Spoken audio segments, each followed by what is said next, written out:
7:00 p.m.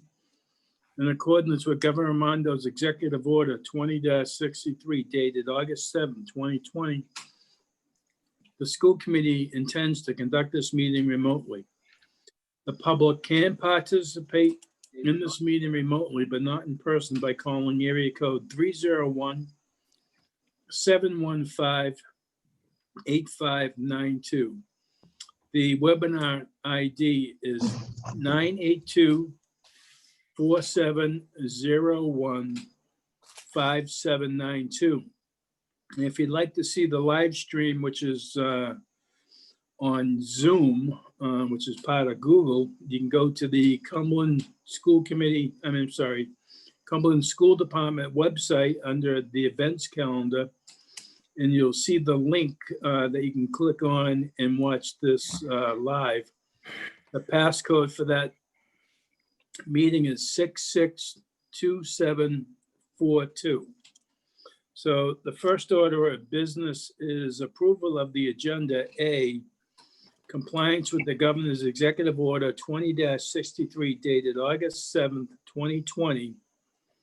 Number one is discussion/vote on whether public access to the meeting through adequate alternate means. Mr. Chandler, are you letting people in? Yes, we are. Yes, we are. So we have public access to the meeting.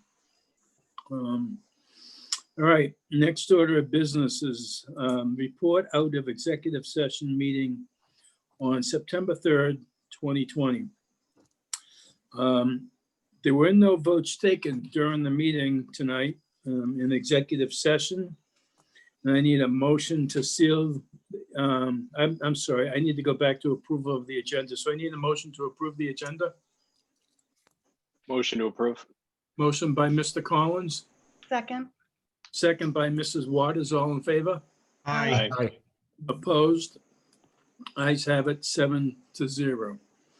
All right, so the report out of the executive session meeting for September 3rd, 2020. There were no votes taken tonight during discussion. I need a motion to seal the minutes. Motion to seal. Motion by Mrs. Waters, seconded by Mr. Collins. All in favor? Aye. Ayes have it, 7-0. Next is the superintendent's report. Discussion regarding the completed ventilation report by E&E for all school buildings. Mr. Mitchell. Thank you, Mr. Chairman. Good evening, everyone, members of the school committee, and certainly members of the public. I know are anxious to hear about the study that we conducted, and I'm really glad that we made a commitment to doing that study. We have with us this evening Paul Murphy. Paul Murphy is an engineer with E&E, and Mr. Murphy led the study and reviewing all of our buildings in the district. And he is here this evening to give you a summary of the work that was done. And I'm sure there'll be lots of questions for Mr. Murphy, and also give you some guidance and make some recommendations on what he believes is necessary to ensure appropriate air exchange in all of our classrooms. So with that, I will turn it over to Mr. Murphy. Good evening. Good evening. Thanks, Bob, and school committee members. E&E was contacted to provide a survey of all the schools to check the ventilation systems to see if they were in accordance with the RIDE guidelines, what ASHRAE's recommended, and some of the information from the CDC.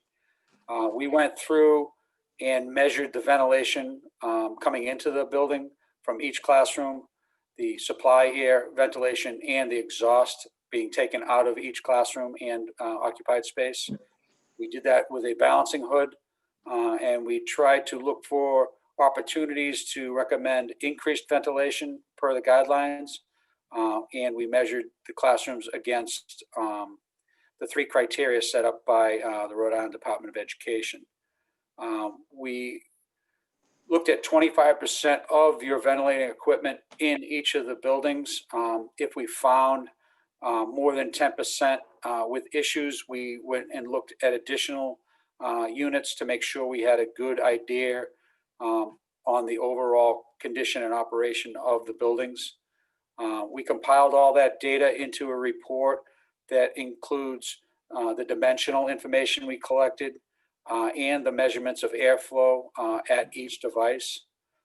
Prior to getting started with the effort, we placed the buildings in an occupied mode, a mode in which would be normally operating equipment through the energy management system. You should see ventilation, you should see exhaust, you should have outside air opened. So based on the current conditions at the time we went through the equipment, we collected information in regards to what would need to be rectified to bring the equipment into compliance, what items we could do possibly to increase the dilution to the space, and noted any areas that were deficient and most likely would need to be replaced. So we delivered that report last week. There's been a lot of discussion about it. There are a number of items that are systematic in nature that can be corrected through changes in the energy management system. There are a number of things that the maintenance staff is in process of correcting, i.e. filters haven't been received and they've been replacing. So we would have flagged the room if there was no filter, even though the work would have started. So we included all this data in the back of the report with an issues log and all the dimensional information. We tried to take the dimensional information and judge it against the 3 criteria that RIDE had set forth, which is 4 to 6 air changes per hour, MERV 13 filtration in your fixed unitary equipment, and 15 air changes per occupant. So with that criteria, we went through and color coded the report, and hopefully we gave you a good idea of where and what needs to be corrected before you open schools. At this point, I'll leave it open for questions. I hope everyone's had a chance to read the report. Anyone have a question for, I do. go ahead, Mrs. Friedman. So there are 3 criteria in the green-red section. And I will admit, at first glance, you look at it and it does make you feel like the sky is falling, that everything is just really bad. But the first column is this air changes per hour, so this ACH rating. The second column is the MERV filter 13. And the third column is the cubic feet of ventilation air per minute per person, the CFM. So just to kind of level set on that, and amazing what I've been learning. So we got ACH, MERV 13, and CFM. There are a lot of, on the chart, a lot of green in the ACH column. I think there's red everywhere in the MERV 13 column, which I don't think is unexpected. It wasn't designed to be that way. And then the third column, which is the CFM. The CFM, as I understand it, Mr. Murphy, was calculated based on the, designed occupancy of the room, or you have some certain number of occupants per space that you design that off of, right? Correct. So in going through each school, we took what we felt was a reasonable number of students per classroom and measured it against the 15 CFM per occupant.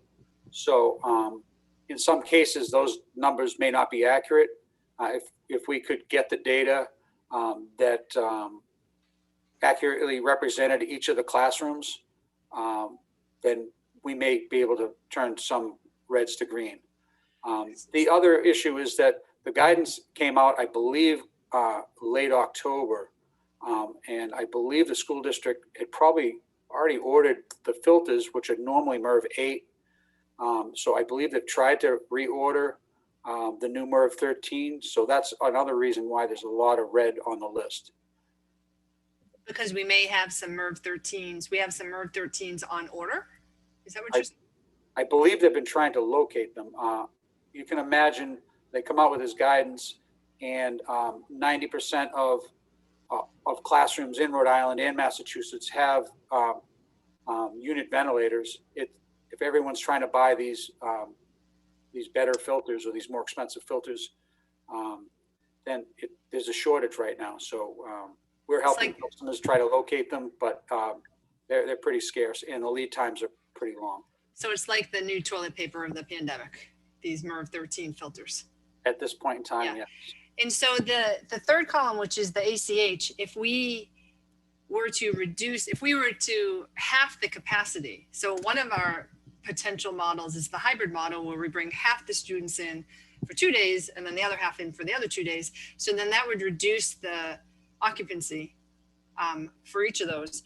So you would be able to recalculate that CFM based, if we were to tell you for each classroom, you know, K through 5, 6 through 8, 9 through 12, the number of people that we would expect, and if we did a hybrid model. Based on the RIDE reopening, the facilities plan, they do recommend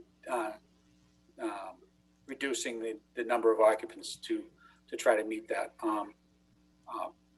Ideally, you're looking for a design level of dilution, but yes, within their guidance, you could go through and we could go put more specific numbers to occupancy in the rooms to find out if there's enough CFM to support 10, 12, 15 students in that space.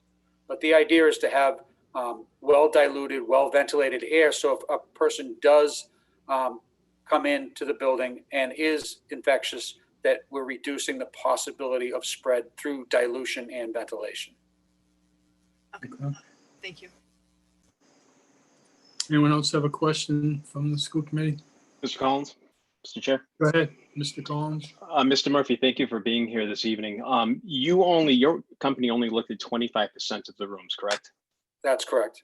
So theoretically, or in reality, the other 75% also have problems. It's possible that you would have the same percentage of problems across the school. We tried to not just look at the first 5 classrooms when you walk in the front door, but understanding that school buildings go through multiple renovations and multiple additions. So we tried to make sure we sampled the different style univents and the different age univents and equipment.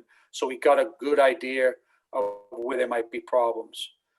Now, and looking at the 25%, we were looking at trying to get an idea up front, and possibly instead of spending time measuring a lot more, actually spend time going out and fixing more of the equipment. So now I know there are probably engineers in the audience who are really enjoying this HVAC, you know, the talk, this and that. But bottom line is, how long would it take, in your estimation, to fix the problems that you've cited? Or if we have to do an evaluation of the other 75 rooms, what would the time frame be given so we can plan accordingly?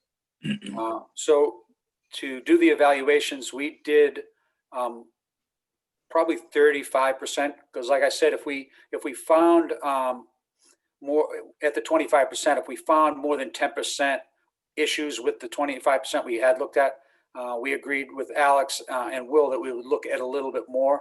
So we went and looked at it like another 10% after that to get a better idea. So we have more than 25% evaluated. And when you look at your unit up on your roof for your exhaust fans, I had the engineers doing the inspection go up on the roof and look at, I believe they got 100% of the exhaust fans. So, but just on raw numbers, it took us 6 days with 4 people, 2 crews of 2 going around to get all this data collected. And then it took 2 of those individuals about 3 days to compile all the data and write the report. So maybe if you double it, maybe a little bit more, you're probably looking at 2-3 weeks to get all that work done. My other question is now the state, and you're going to have to help me with this because I got caught up in like the technical vocabulary and everything, but there are other alternatives, correct?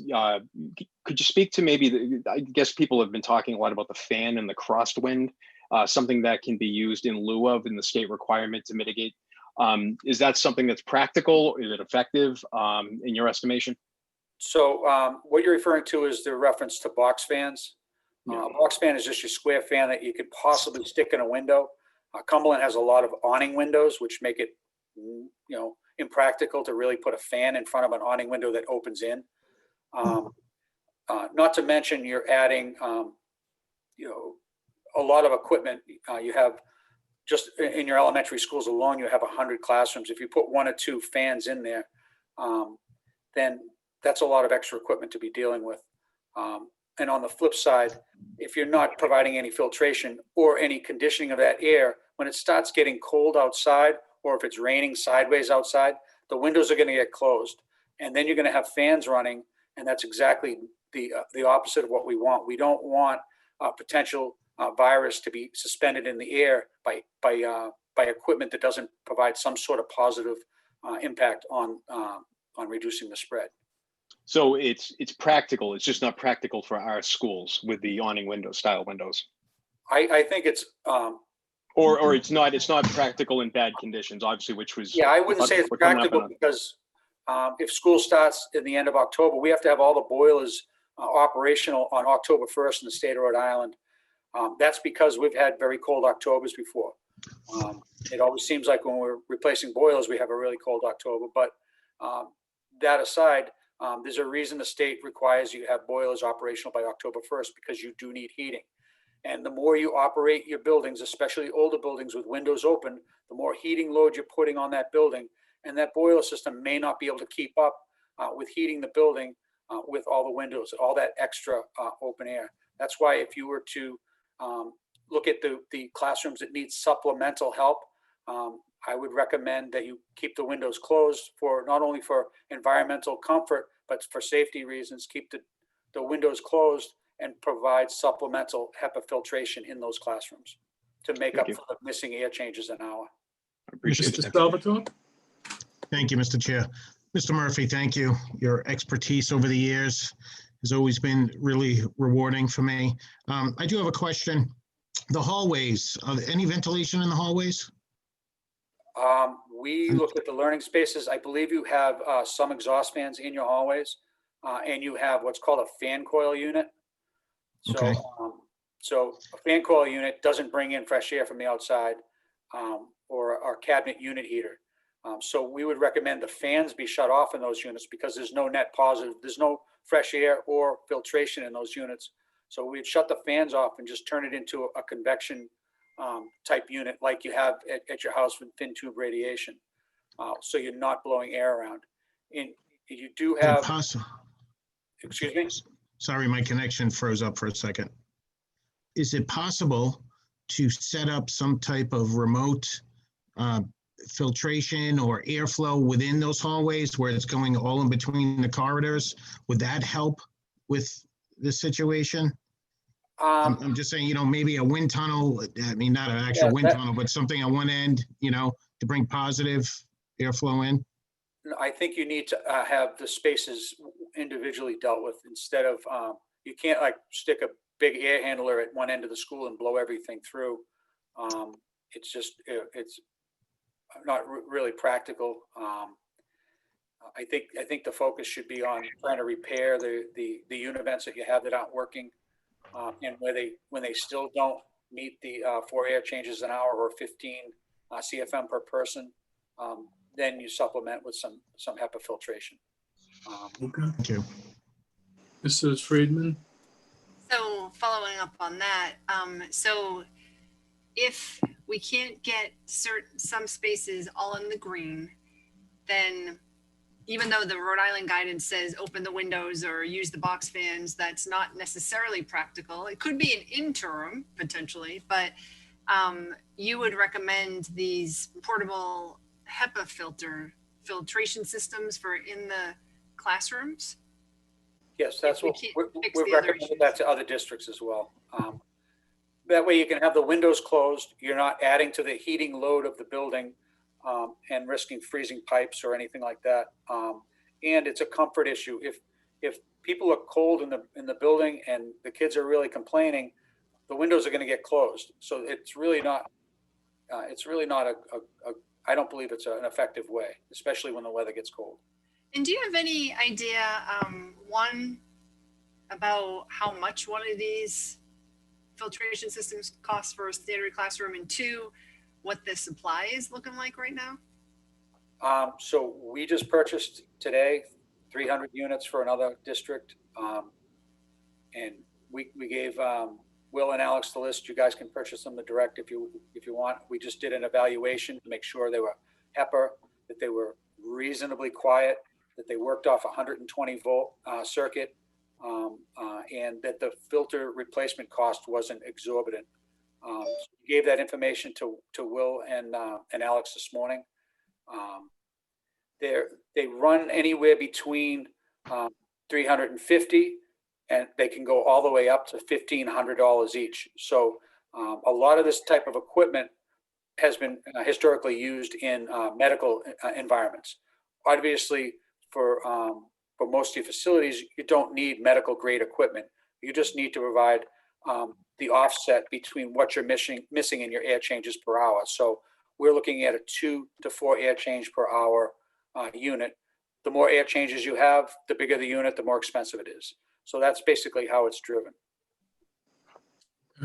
Mrs. Waters? Thank you, Mr. Chair. I have a couple of questions. One, I think might be very simplistic, but I'm going to ask it anyway. Regarding the authority or the final say, and if a room can be opened or not, on one of the appendices that, there was the ready to open or can it be opened. They were all red. You correct me if I'm wrong, but you use the guidance from the state in order to determine if a room could be opened, or is it other criteria that determines if a room can be opened on the report? So in Rhode Island, we're using the criteria that RIDE put forth. And that's what has been color coded in that report, in that section of the report you're talking about. We tried to do the best we could with the information we had. So we could look at more rooms and more spaces. We went through as fast as we can with as many resources as we had to get it done quickly. So, and not for anything else, but some of the work is ongoing. Equipment's being, the filters have been purchased. They're just waiting for them. So if a unit was missing a filter and we know it was backordered, we still didn't say it was backordered. We just said it was missing a filter because we're doing a current condition assessment. So hopefully things can be corrected. We do have some time if you're not opening until October. So hopefully a lot of this red can be turned to green. Can I follow that up with a question? So on the, I'm glad you mentioned that, because on the virtual town hall that we had a few weeks ago, there was a question around, what kind of work had been done over the summer regarding the ventilation. And Mr. Mitchell, you had stated that, we had been changing the air filters. So I was surprised to see on this report that a lot of the red was regarding the filters. So is it safe to assume that we replace the filters with the filters that we had, and that there's more that need to be replaced because they're on back order? Well, we talk about ensuring that filters are changed on a regular basis. It's something that we talk about every summer. I know that Will DeJesus, our facilities manager, is on the call, and I know that they have a plan for replacing the air filters on a regular basis. So I know that they, and that has come up in our conversations this summer. And, I've been told that the filters have been replaced. And I do know that, as Mr. Murphy said, filters are really difficult to get at this particular point in time. And I know that we are waiting for some. Thank you.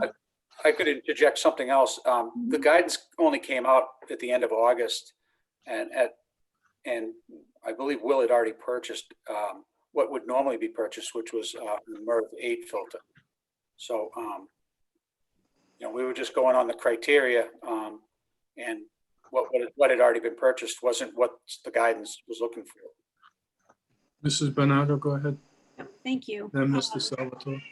So are you saying that, since this report has been done, we're already starting to make some of these repairs, or they are going to be getting started shortly? And is that by E&E or is that by our maintenance? I'll let Alex handle that, but right now we're not doing any repair work that I know of in the district. But they have asked me to find out what my resource availability is.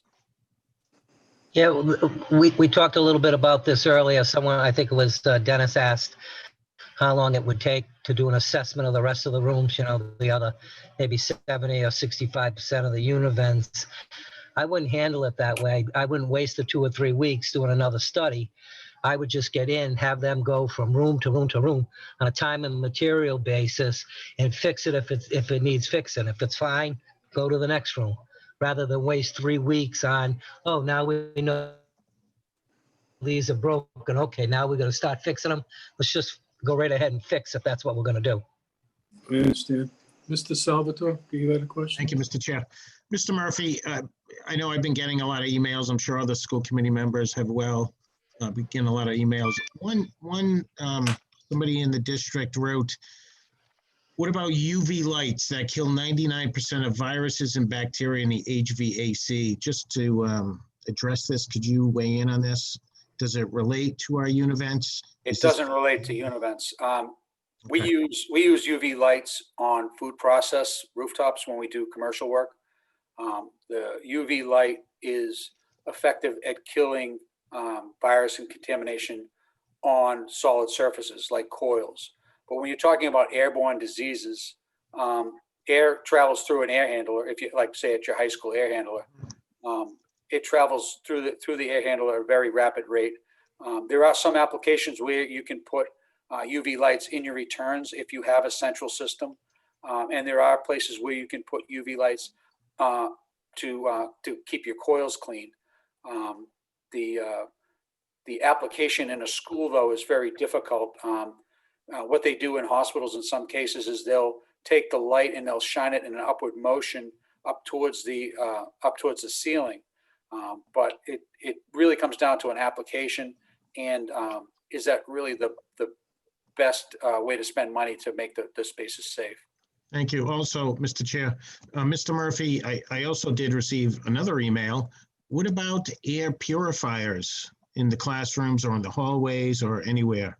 So that's what we're talking about with the HEPA filtration. If we were to get the supplemental HEPA filtration units, It fits on the univents? we would sit them in the classrooms, Okay. probably across from the univents on the other side of the room. And that would make up your the deficiency you have in your air changes an hour. Thank you. Okay. Can we just ask Mr. DeJesus where we stand with the maintenance? Mr. DeJesus, you here? There you, yeah. Can you unmute yourself? Hello, Will? I think he's coming on now. Okay. Hello? So Will, can you give us an idea where we stand with the maintenance of all these filters and so forth?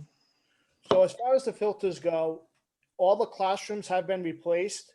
Mostly of all the ceilings, univents have been replaced as well, the filters. As far as those MER 13 filters, they're very hard to get. They're about 6 to 8 weeks out. I am trying to get some, so when we start replacing it. Okay, and how often do we replace filters? So on the MER 8 filters, I was going to go with a game plan of replacing them every 3 months until we get the Okay. MER 13s. My only concern with the MER 13s, some of them may fit in those univents and some may not because of the holder where the filters go. Okay. All right, Mrs. Friedman, you had another question? Go ahead. Yeah, I another technical clarifying question. I'm sorry, but the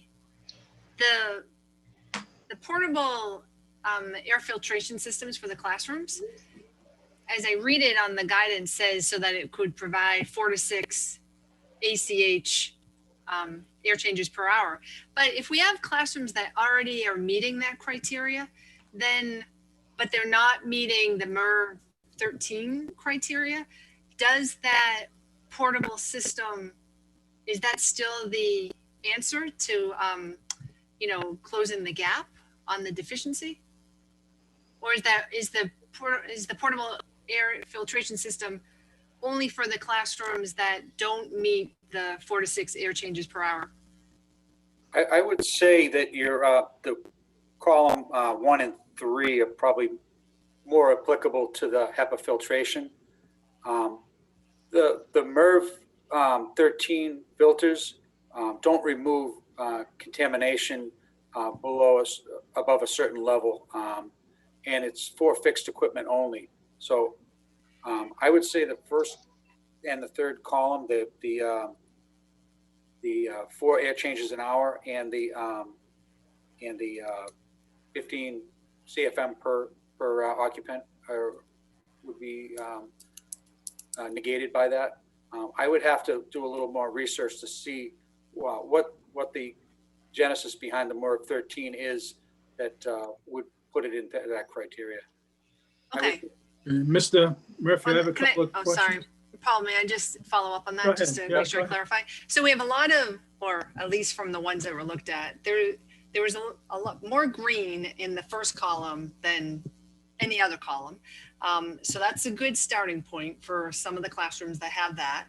And then the third column that you're mentioning is the one where we're going to recalculate that based off of if reduced capacity, occupancy. So we may end up with green in the first and third column for more of our spaces than we think.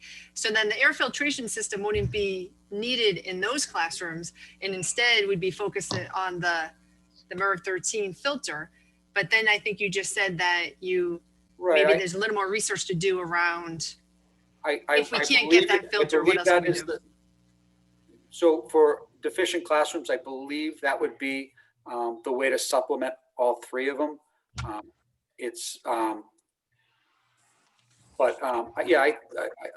believe that actually could possibly solve all 3 columns if you had a deficiency, because you are filtering more air and you're providing clean air, and you're possibly removing bacteria and virus from the air. Okay. Mr. Murphy. Give me some lemonade. No, Mr. Murphy, going back to Karen's question there. You had originally mentioned earlier that you had calculated about 25 students in the elementary and the middle school classrooms. And if the superintendent comes up with a hybrid model, that would mean half the children approximately for each grade classroom would be less than the class. Do you think if that was the case, your numbers would change to a lot more green at the moment so that the superintendent would have the leeway to at least start school and we get to these repairs? Yeah. Your thoughts? So your first column is based on the geometry of the room. Right. So that wouldn't be affected. The second column is based on the filtration level in your fixed unitary equipment.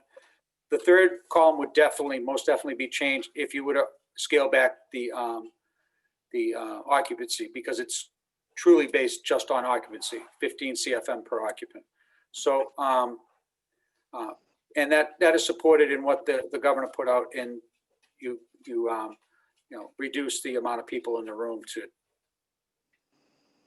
Okay, and Mr. Mitchell, you're gonna get those numbers to Mr. Murphy tomorrow so he can do a recalculation if we had, let's say, 12 to 15 children in the class?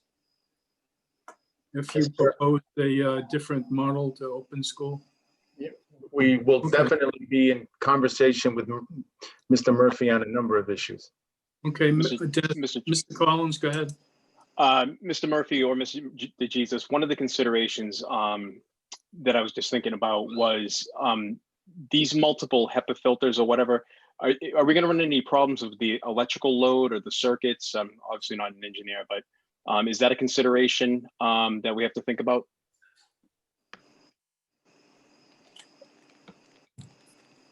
Will, if you want me to take this, I will. Yes, please. It's possible it could be a problem. We're looking at as lower amperage as we can on the units. Obviously, the higher CFM you need, the more power you're going to use. But for the most part, I believe a lot of the classrooms have 20 amp circuits in each classroom, at least from the rooms that I've worked in and had to do some replacement work in. So we could go through and check that, but we're looking at regular plug-in type units. They don't draw like a dehumidifier would. There's just a fan pulling through a very thick filter. So, so I could check the amperage, but I think we're okay with the list of units that we've identified. And Mr. Murphy, just one question. I know we instituted a program a few years back, starting at the middle schools, where we started replacing the Federal Pacific panels. Did we have the electric panels? Did we add any capacity to the new panels? Do you know? Are you aware of? No, so we replaced the Federal Pacific panels, and in most cases, the panels were full and they're embedded in concrete walls. So we really didn't have all your lighting panels are in your hallways, and there's no way to really make them larger.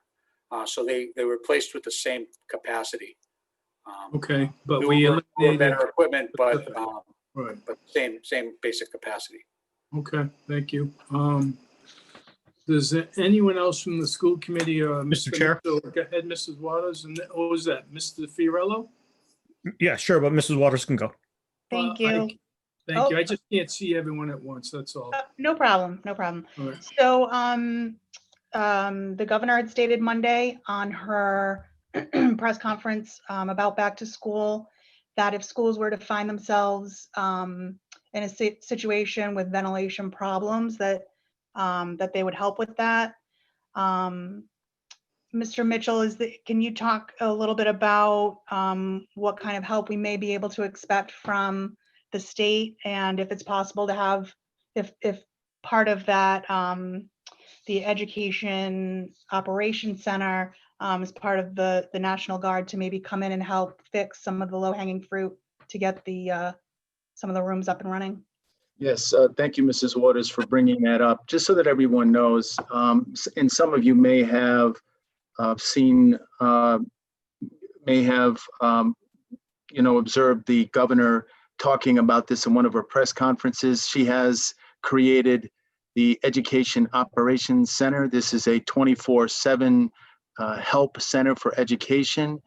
And we actually had a meeting with representatives of the Education Operations Center last Friday, and they are providing a variety of support, mental health support for the students and staff. They're helping with PPE related issues, how to properly use PPE. They've been helping the governor since the pandemic started in March.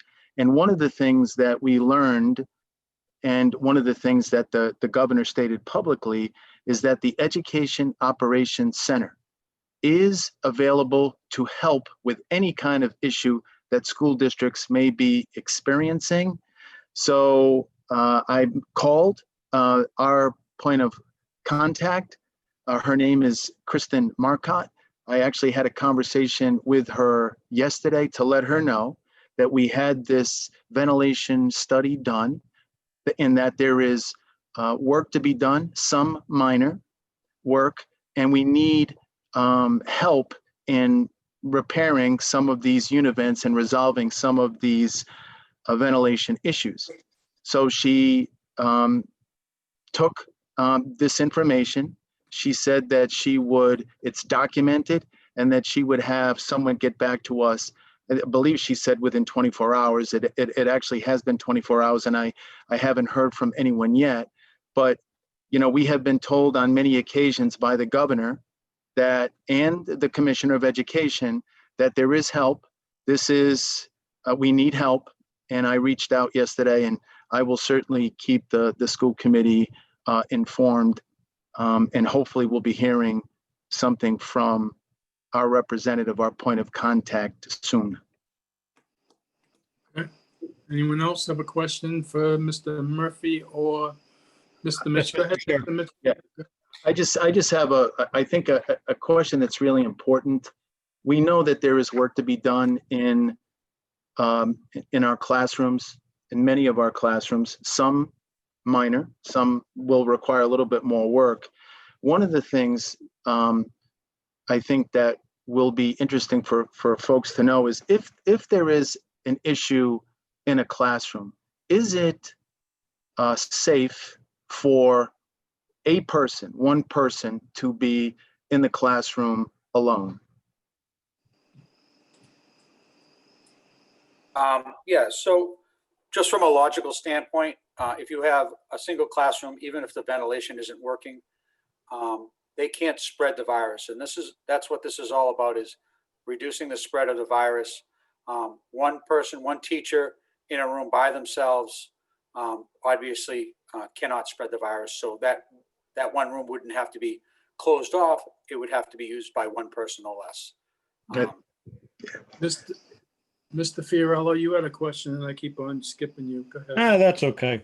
I'm just curious about the rooms that are basically unsafe until they are fixed.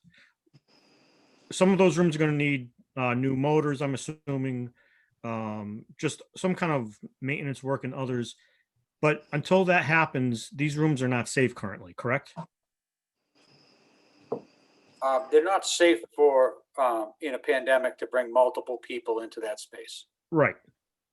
But there's no like imminent danger. The No. buildings themselves don't cause the virus, and the building doesn't spread the virus as far as we know.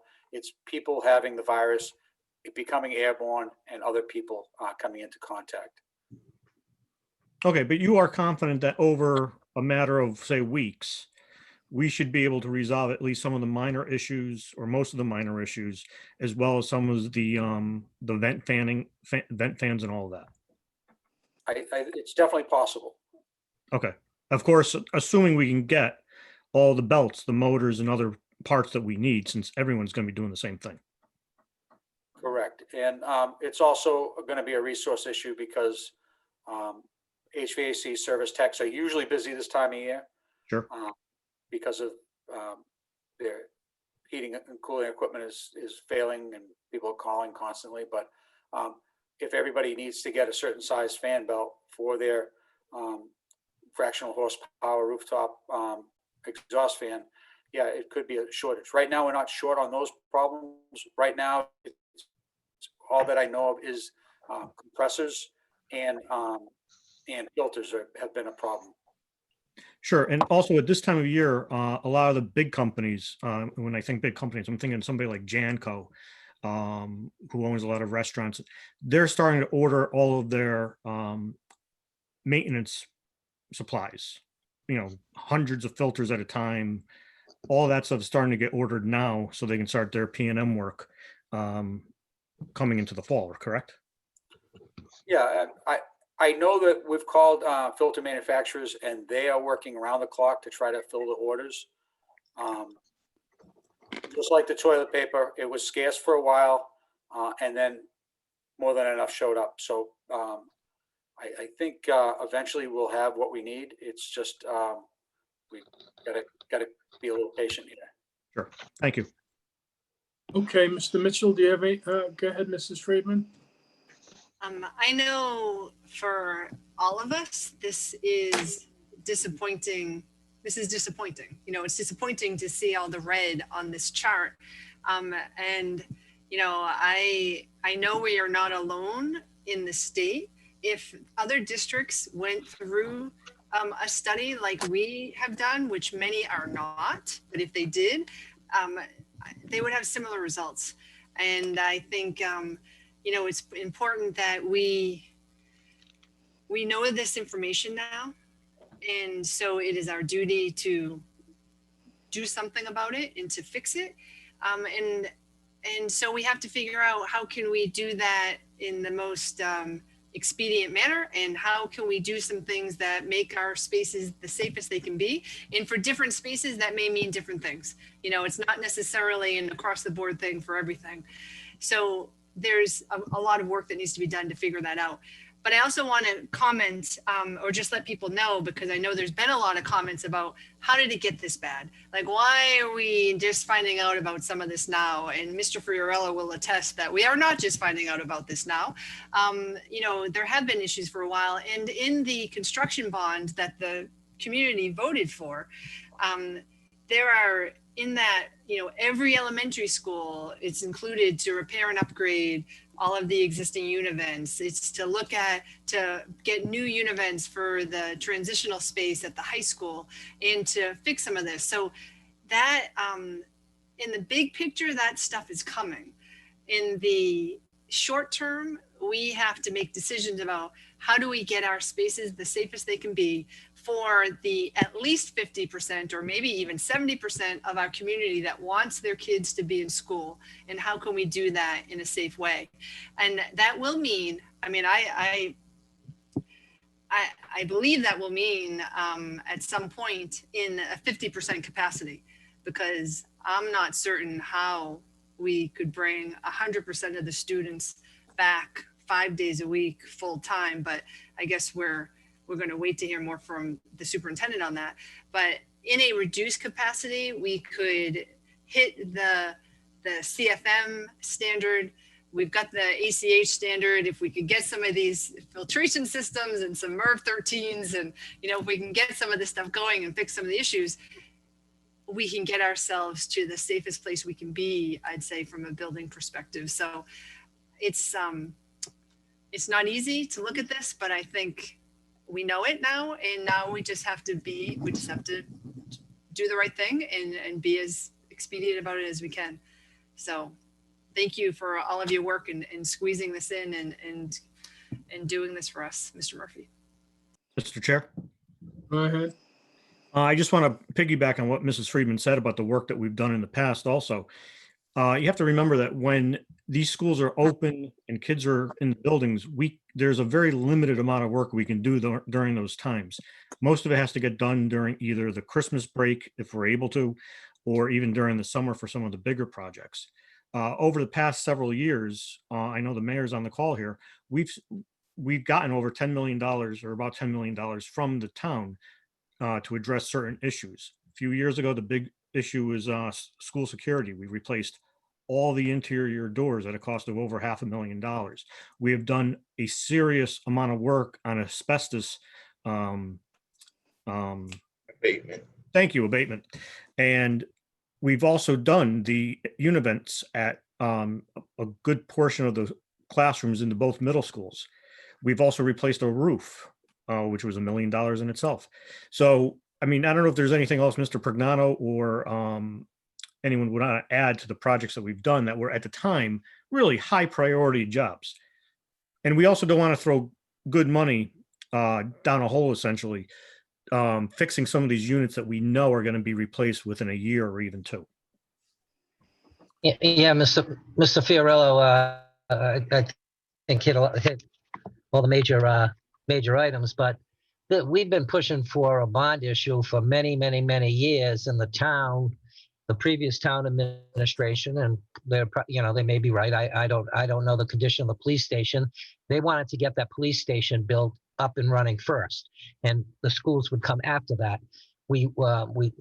That happened. The school, we were allowed to go out for our bond and passed $83 million. But while all that was happening, we were getting, like Mark said, $8 to $10 million in money to do health and safety items. And Bob and I thought that the areas we should address were, we removed all the asbestos flooring in all the schools. We don't have any asbestos flooring anymore in any school, and univents. We started with, we've done 2 of the 6 schools. We've done all the asbestos work and items you mentioned, Mark, the roof of McCourt and other things.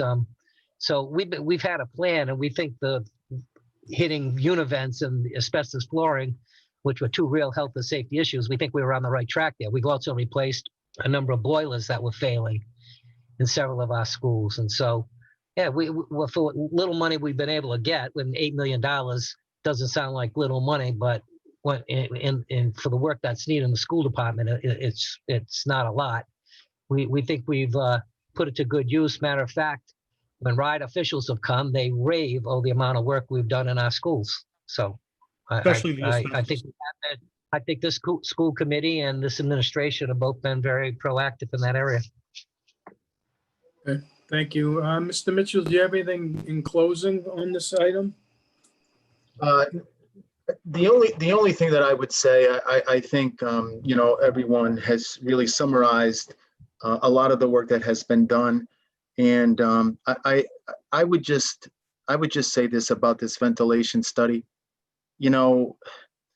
When we heard several weeks ago that ventilation was becoming an issue, we discussed it with the school committee. The school committee acted promptly, and we were able to get this work done. In situations like this, we have two choices.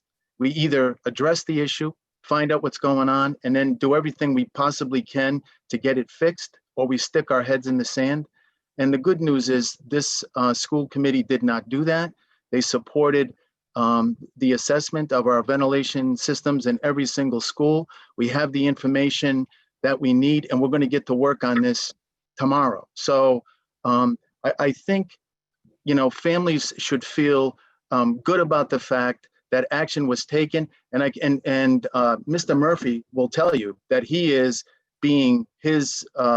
company is being bombarded with requests now, because the ventilation issue is even more of a hot button issue than it was several weeks ago. So, I'm pleased with the fact that the school committee took action when they did, and we're in a position now where we can take action.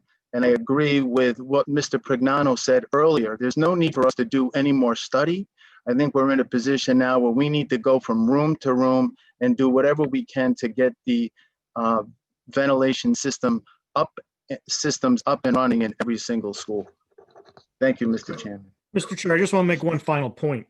A couple of years ago, when the water crisis in Flint, Michigan became an issue, or was discovered to be an issue, there was a big call to have all of our water systems checked. And as a result, even though we were already starting to phase in new water fountains, we made that a top priority and replaced all of them. And I also know that we keep saying that we're going to start working. We have actually started doing some of the repair work on some of these units throughout the district. I know that the high school's already had some work done to it. All right, thank you. Mrs. Waters, you can have the last one, I guess. Thank you. I just wanted to confirm and some information that I think was provided. Mr. Damana, you're going to provide Mr. Murphy with an updated figure for the 50% hybrid model, and Mr. Murphy, you'll rerun the report and provide us with an updated table based on what those revised population numbers would be. When can we expect that report? I believe Mr. Murphy said earlier that once he has the numbers, they can run the report and be done in a couple of hours once they know the enrollment numbers. Correct, Mr. Murphy? I don't want to put words into your mouth. No, that's reasonable to assume. Okay. Mr. Damano, when can you get those numbers to Mr. Murphy? Enrollment numbers regarding all of our classroom enrollment numbers, or the latest data that you're discussing for what families have chosen? Which enrollment numbers are you referring to? I would say the expected population of who would be going in the hybrid model. So the survey is scheduled to end today. So the principals are seeing that data real time. So we should have that, provided that all the families responded, we should have that data presently. Okay, so you can get that over to Mr. Murphy? Yes. Thank you. Can I just make a comment, Mr. DeMonica?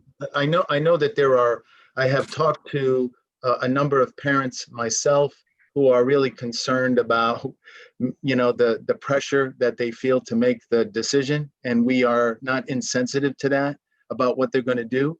I just want everybody to know that we really need that information, because principals need to know how many students are going to be in classrooms. They're starting to develop class lists and those kinds of things. So the reason that we're not extending the time that they have to choose is because there's a lot of work to be done at each of the buildings. So that we really need a response by the end of the day today, or at the very, very latest tomorrow, because we're going to be at this meeting pretty late anyway. So if they need time to sleep on it, we need to know at the latest by tomorrow. Okay, thank you. Mr. Murphy, thank you for attending both meetings tonight. I'm sure the school district will reach out to you tomorrow, and I'm sure that we can work something out in some type of engagement letter for your company to go in and start making these necessary repairs. Since you've been onto our roofs and our classrooms already, it wouldn't necessitate Paul, duplicating. we already have a contract. We already have a contract with E&E that states time and hourly rates and that type of stuff. We have maintenance on all the equipment we have with them, so we could probably go off our contract. Okay, great. So, Mr. Murphy, thank you very much for attending tonight, and I don't look forward to seeing you again, but we know we will. So, thank you. Appreciate it. All right. Well, thank you, everyone. Have a good night. Thanks, Paul. Thanks, Paul. Mike, Paul. Okay, so next on the agenda is the superintendent's recommendation for a reopening of schools. Mr. Mitchell. Thank you, Mr. DeMonica. Michael, can you please pull up the presentation? Yep. 1 second. Yep. And while Mike is doing that, I just wanted everyone to know that, that I put together a brief slide presentation. I know it's getting late. I'm sure that people has some things that they want to state in the comments from the public item on the agenda. I will be as efficient as I possibly can, but I do think this information is important. Mike, can you go to the next slide, please? So I have been asked, and I get it.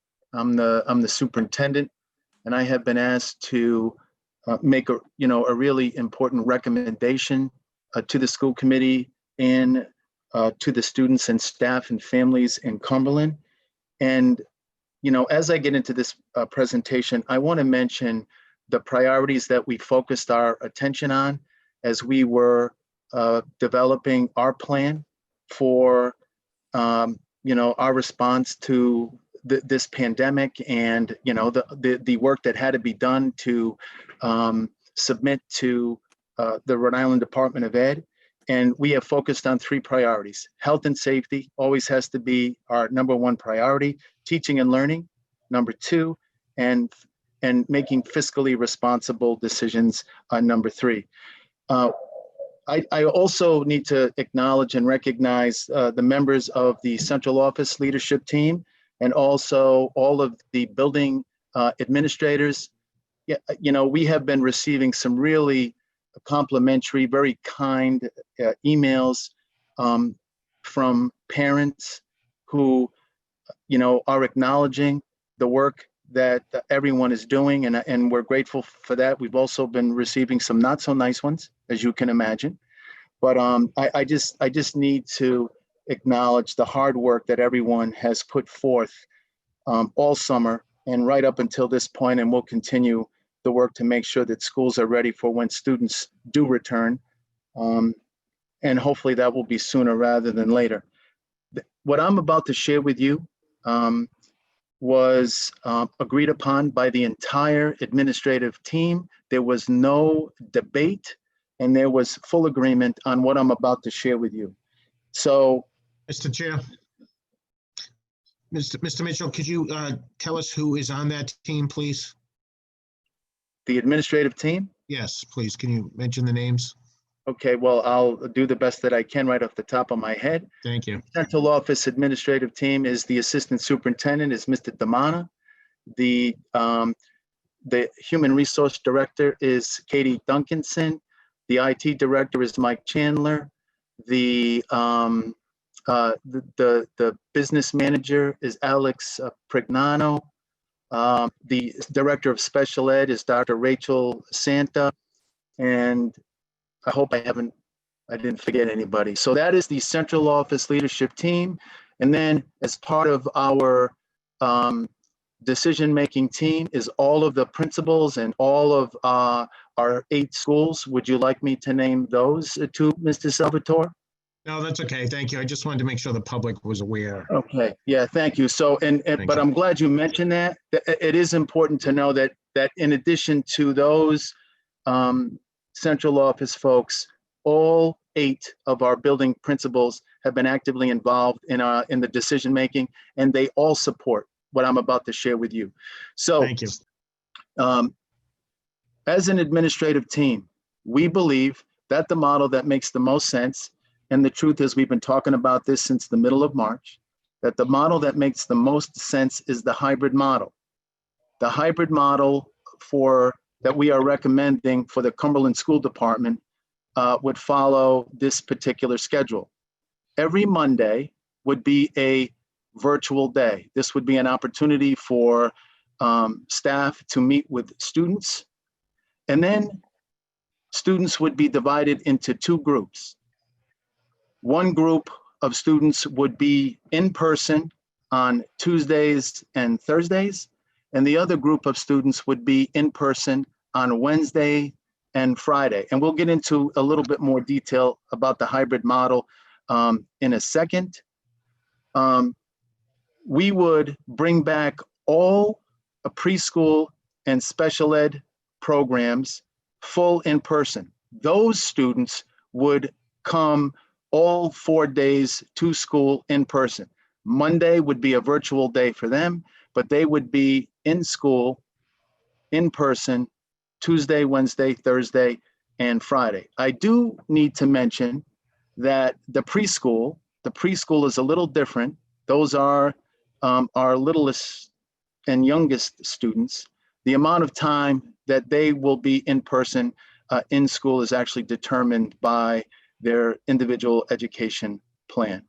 So the model that we are recommending to the school committee and the community is the hybrid model where students would be in school physically for 2 days a week. We believe that it does address all 3 of the priorities that I mentioned earlier. Mike, next slide, please. So that was my recommendation before we received the results of the ventilation study. And here is what I am, and we just remember everybody, we just got the results of this study yesterday. So we still know that it's important for the preschool and those special programs to return full in person, as I discussed previously.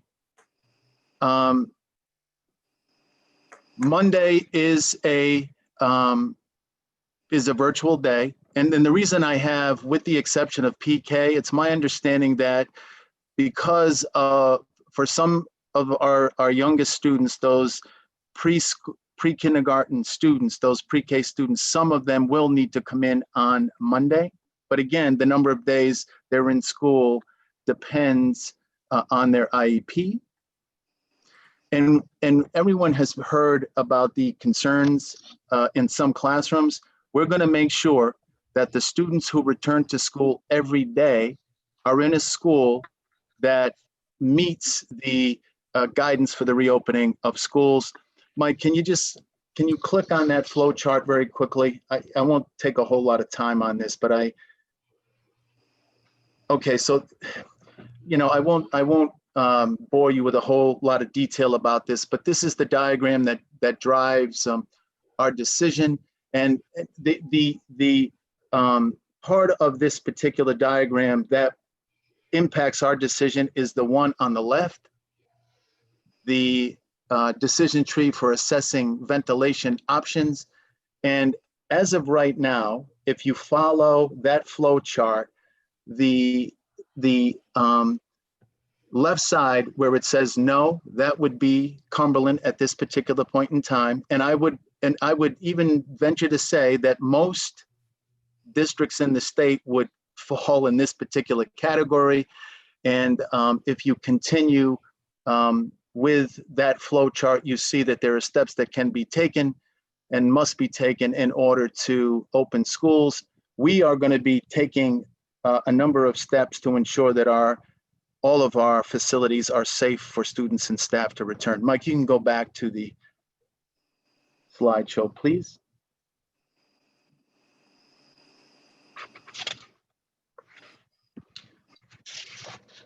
Okay, so and given the fact that we have some work to do as a result of the ventilation study, it is my recommendation that we begin the school year with distance learning until we're able to get all classrooms to a place that we can safely provide a learning experience for our students and a safe place for our staff to work with students.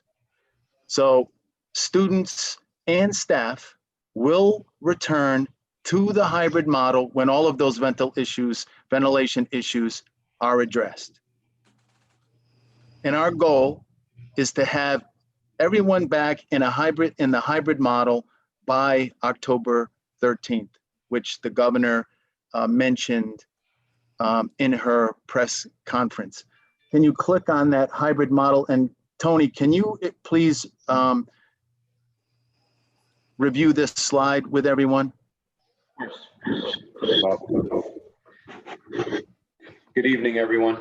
So as Mike is cueing this slide, for those families who were a part of our town hall, this will look familiar to you. And for those of you that are new joining us this evening, what we wanted to do is provide a visual rather than just speak to what a hybrid model is. We wanted to actually provide what a schedule would look like for families in the event of a distance learning or a hybrid type situation. This slide, if you look at the top row, Mondays would be a distance learning day for all students where they would be home and teachers would be providing instruction to those students, setting the tone for the week. Then our building principals have already divided their enrollment in their buildings into two groups, Group A and Group B. And they've done it alphabetically. Group A would attend in person on Tuesdays and Thursdays. And Group B would attend in person in school on Wednesdays and Fridays. On the days that they are not in person, they would be at home working on assignments, and we can talk a little bit about that. I'm sure there are going to be questions about that. I won't get into too much detail at this particular time, but it's basically 3 days at home, 2 days in person, as you see here. The reason why week 2 is exactly the same is that the administration wanted to show families that this repeats, it does not alternate. It is the same schedule for consistency purposes to help families. That summarizes it, Bob. Did you want me to add anything else, or is that good? I think that's good. That gives everybody some sense of what the schedule will look like when we get to that point. I think that's good. Thank you. Mike, next slide, please. All right, I just want to let everybody know that, if there are questions when we get to that point in the presentation, these are the folks who have done a tremendous amount of work in our planning. You just heard from Tony Damana. Dr. Santa is the Director of Special Services, and all of our building administrators, Nydia Carbonic, Principal Ashton, Sandy LaRiviere, the Principal of BF Norton, Michelle Carter, the Principal of Garvin School, Cheryl Vaughn, the Principal of Community. Deb Malcolm is the principal at Cumberland Hill. Beth Coughlin, North Cumberland Middle School. Dr. Masterson, Jason Masterson, is the principal at McCourt Middle School, and Adolfo Costa, of course, the principal at the high school, and they will be available if any, specific questions come up related to their schools. Next slide, please, Mike. There are always questions about the budget, and as I mentioned, one of our priorities, has to be fiscal responsibility. And, Alex, an incredibly experienced business manager, has some information that he will share with you. Mike, can you please collect on that and click on that budget link?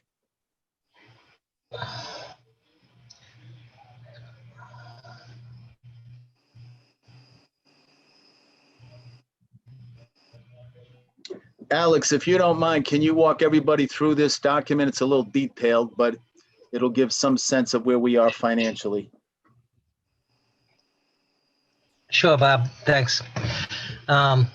First of all, at the top of the document, you can't see it, there it is. It says budget adjustments FY21 full return. I had a full return document that is prepared, changed it to this hybrid model when we decided what we were going to recommend, and I didn't change that full return to hybrid model. But this is a hybrid model presentation. This is what you just saw Tony DeMonter and Bob go through. So basically, the budget that we're living with right now, that was passed by the town council a month or so ago, is $73,202,777.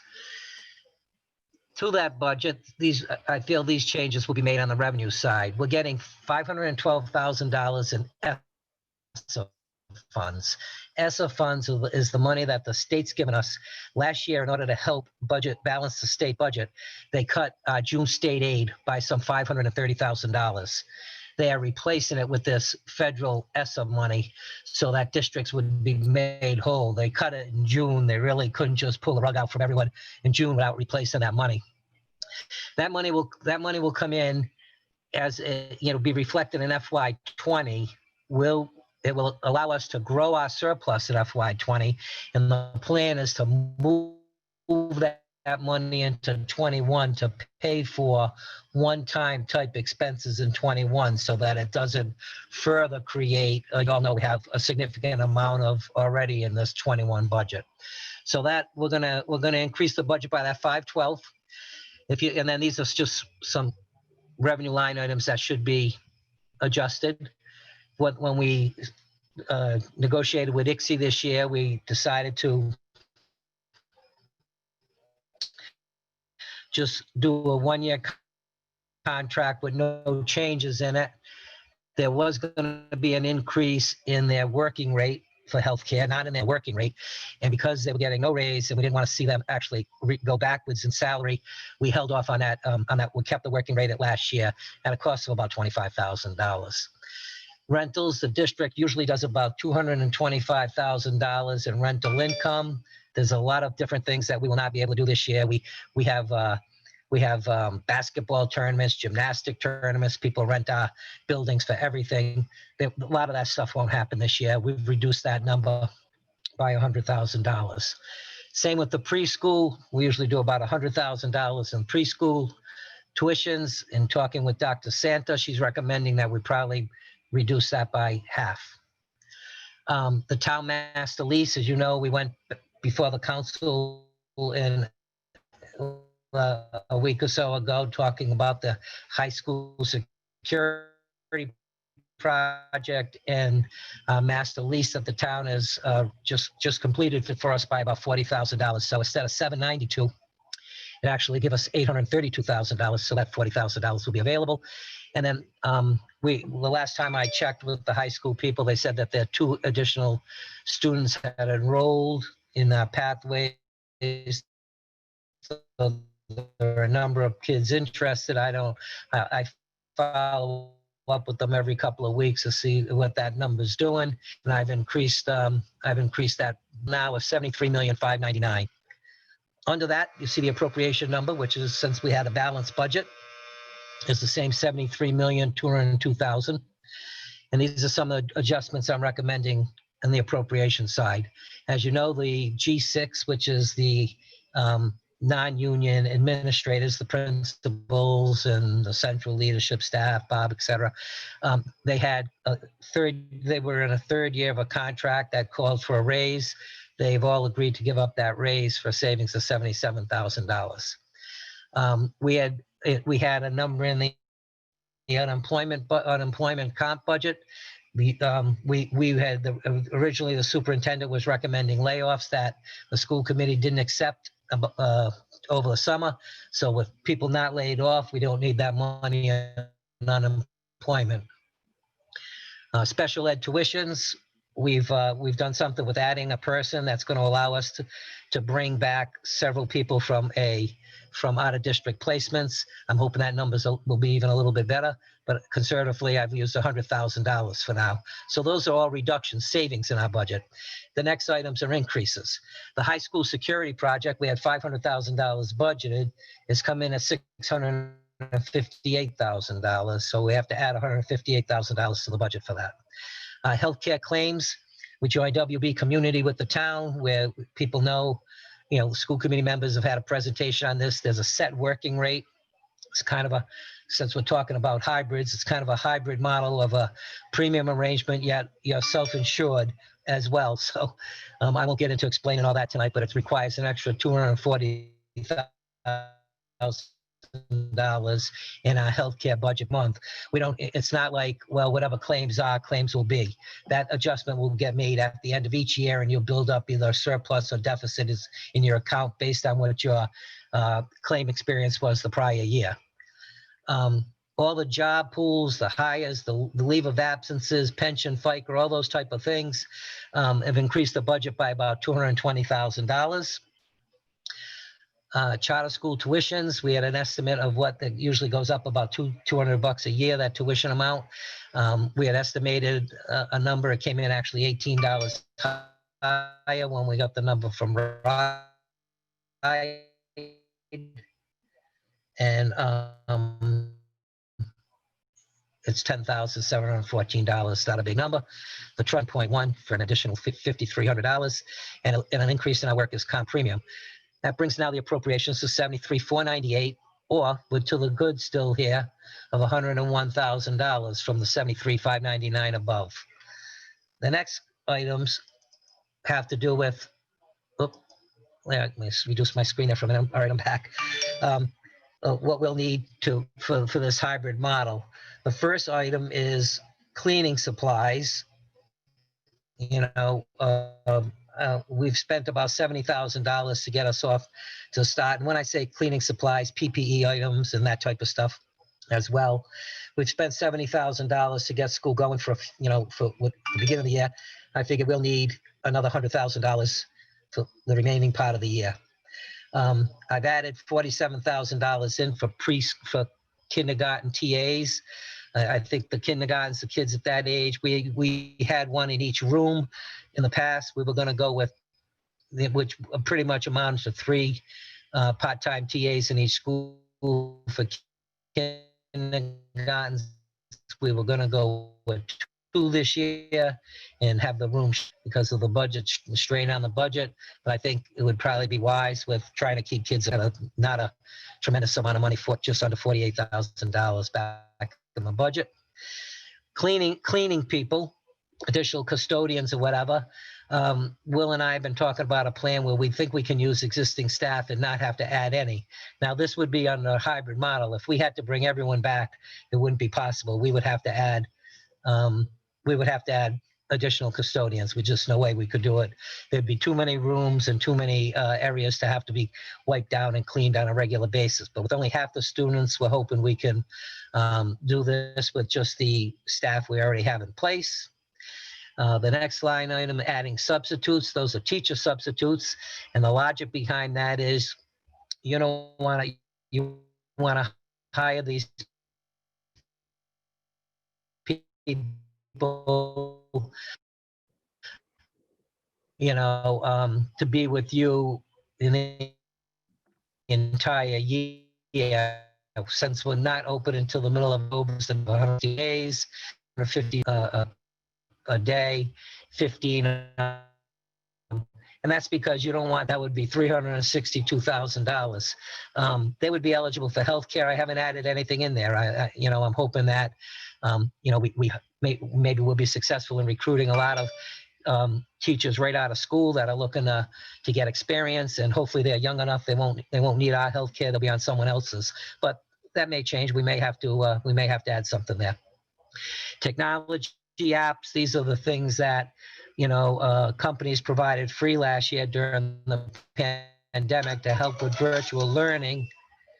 I guess my audio, I'm getting a text. My audio bad, Bob? You're in and out, but you're good right now. Bob? Yeah, you're good. I don't know if you can hear me. You're good right now, Alex.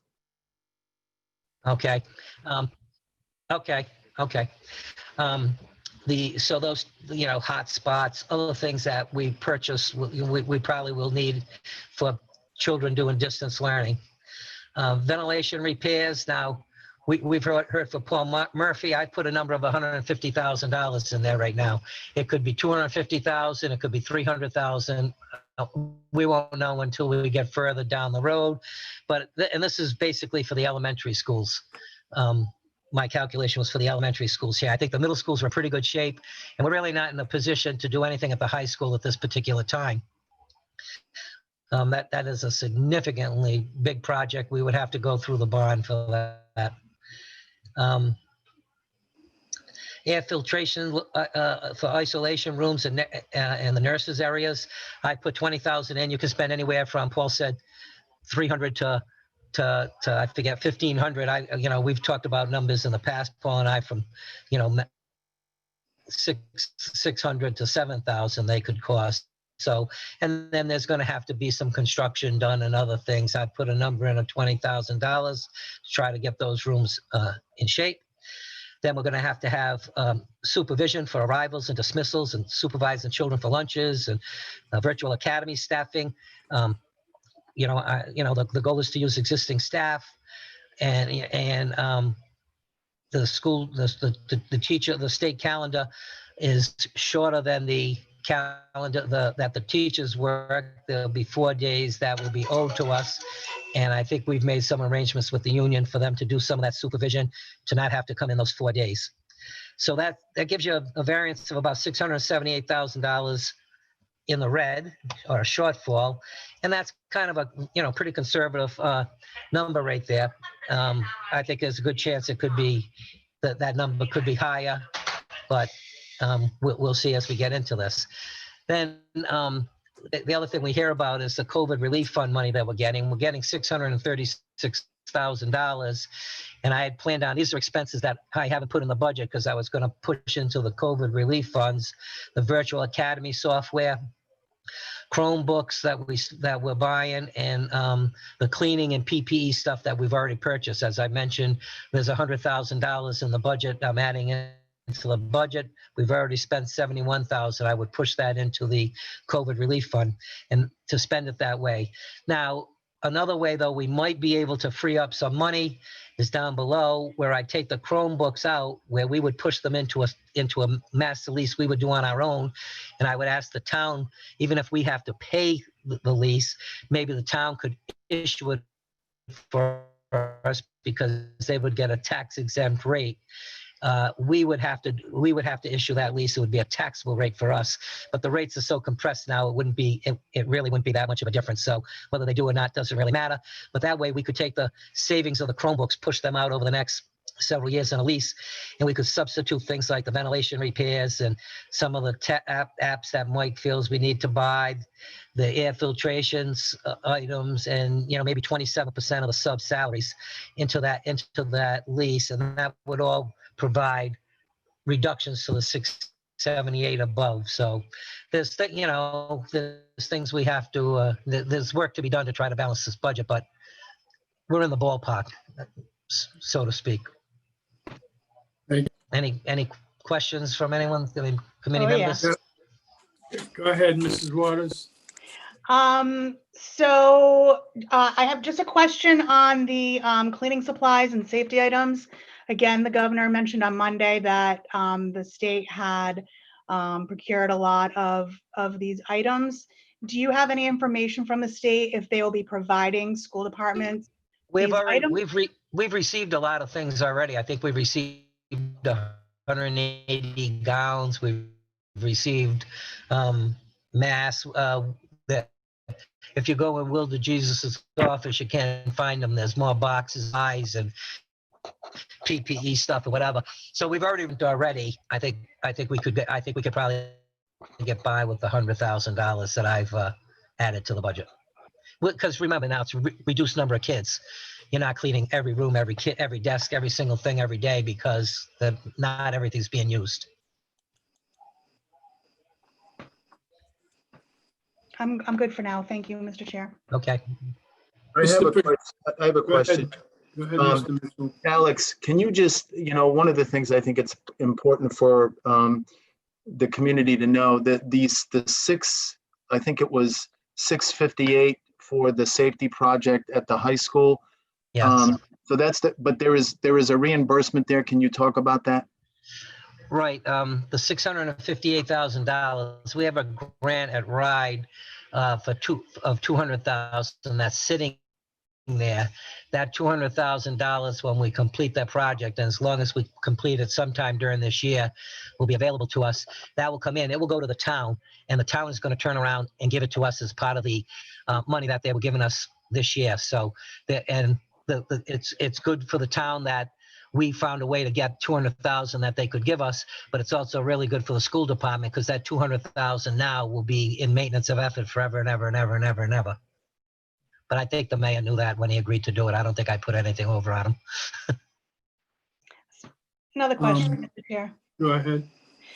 So you mentioned that Mr. Mayor's on the call with us today. And so last week, one of my big concerns was the budget, and we still have a negative $678,000. So Yeah, and I think, and that's probably a little bit conservative also, Heidi.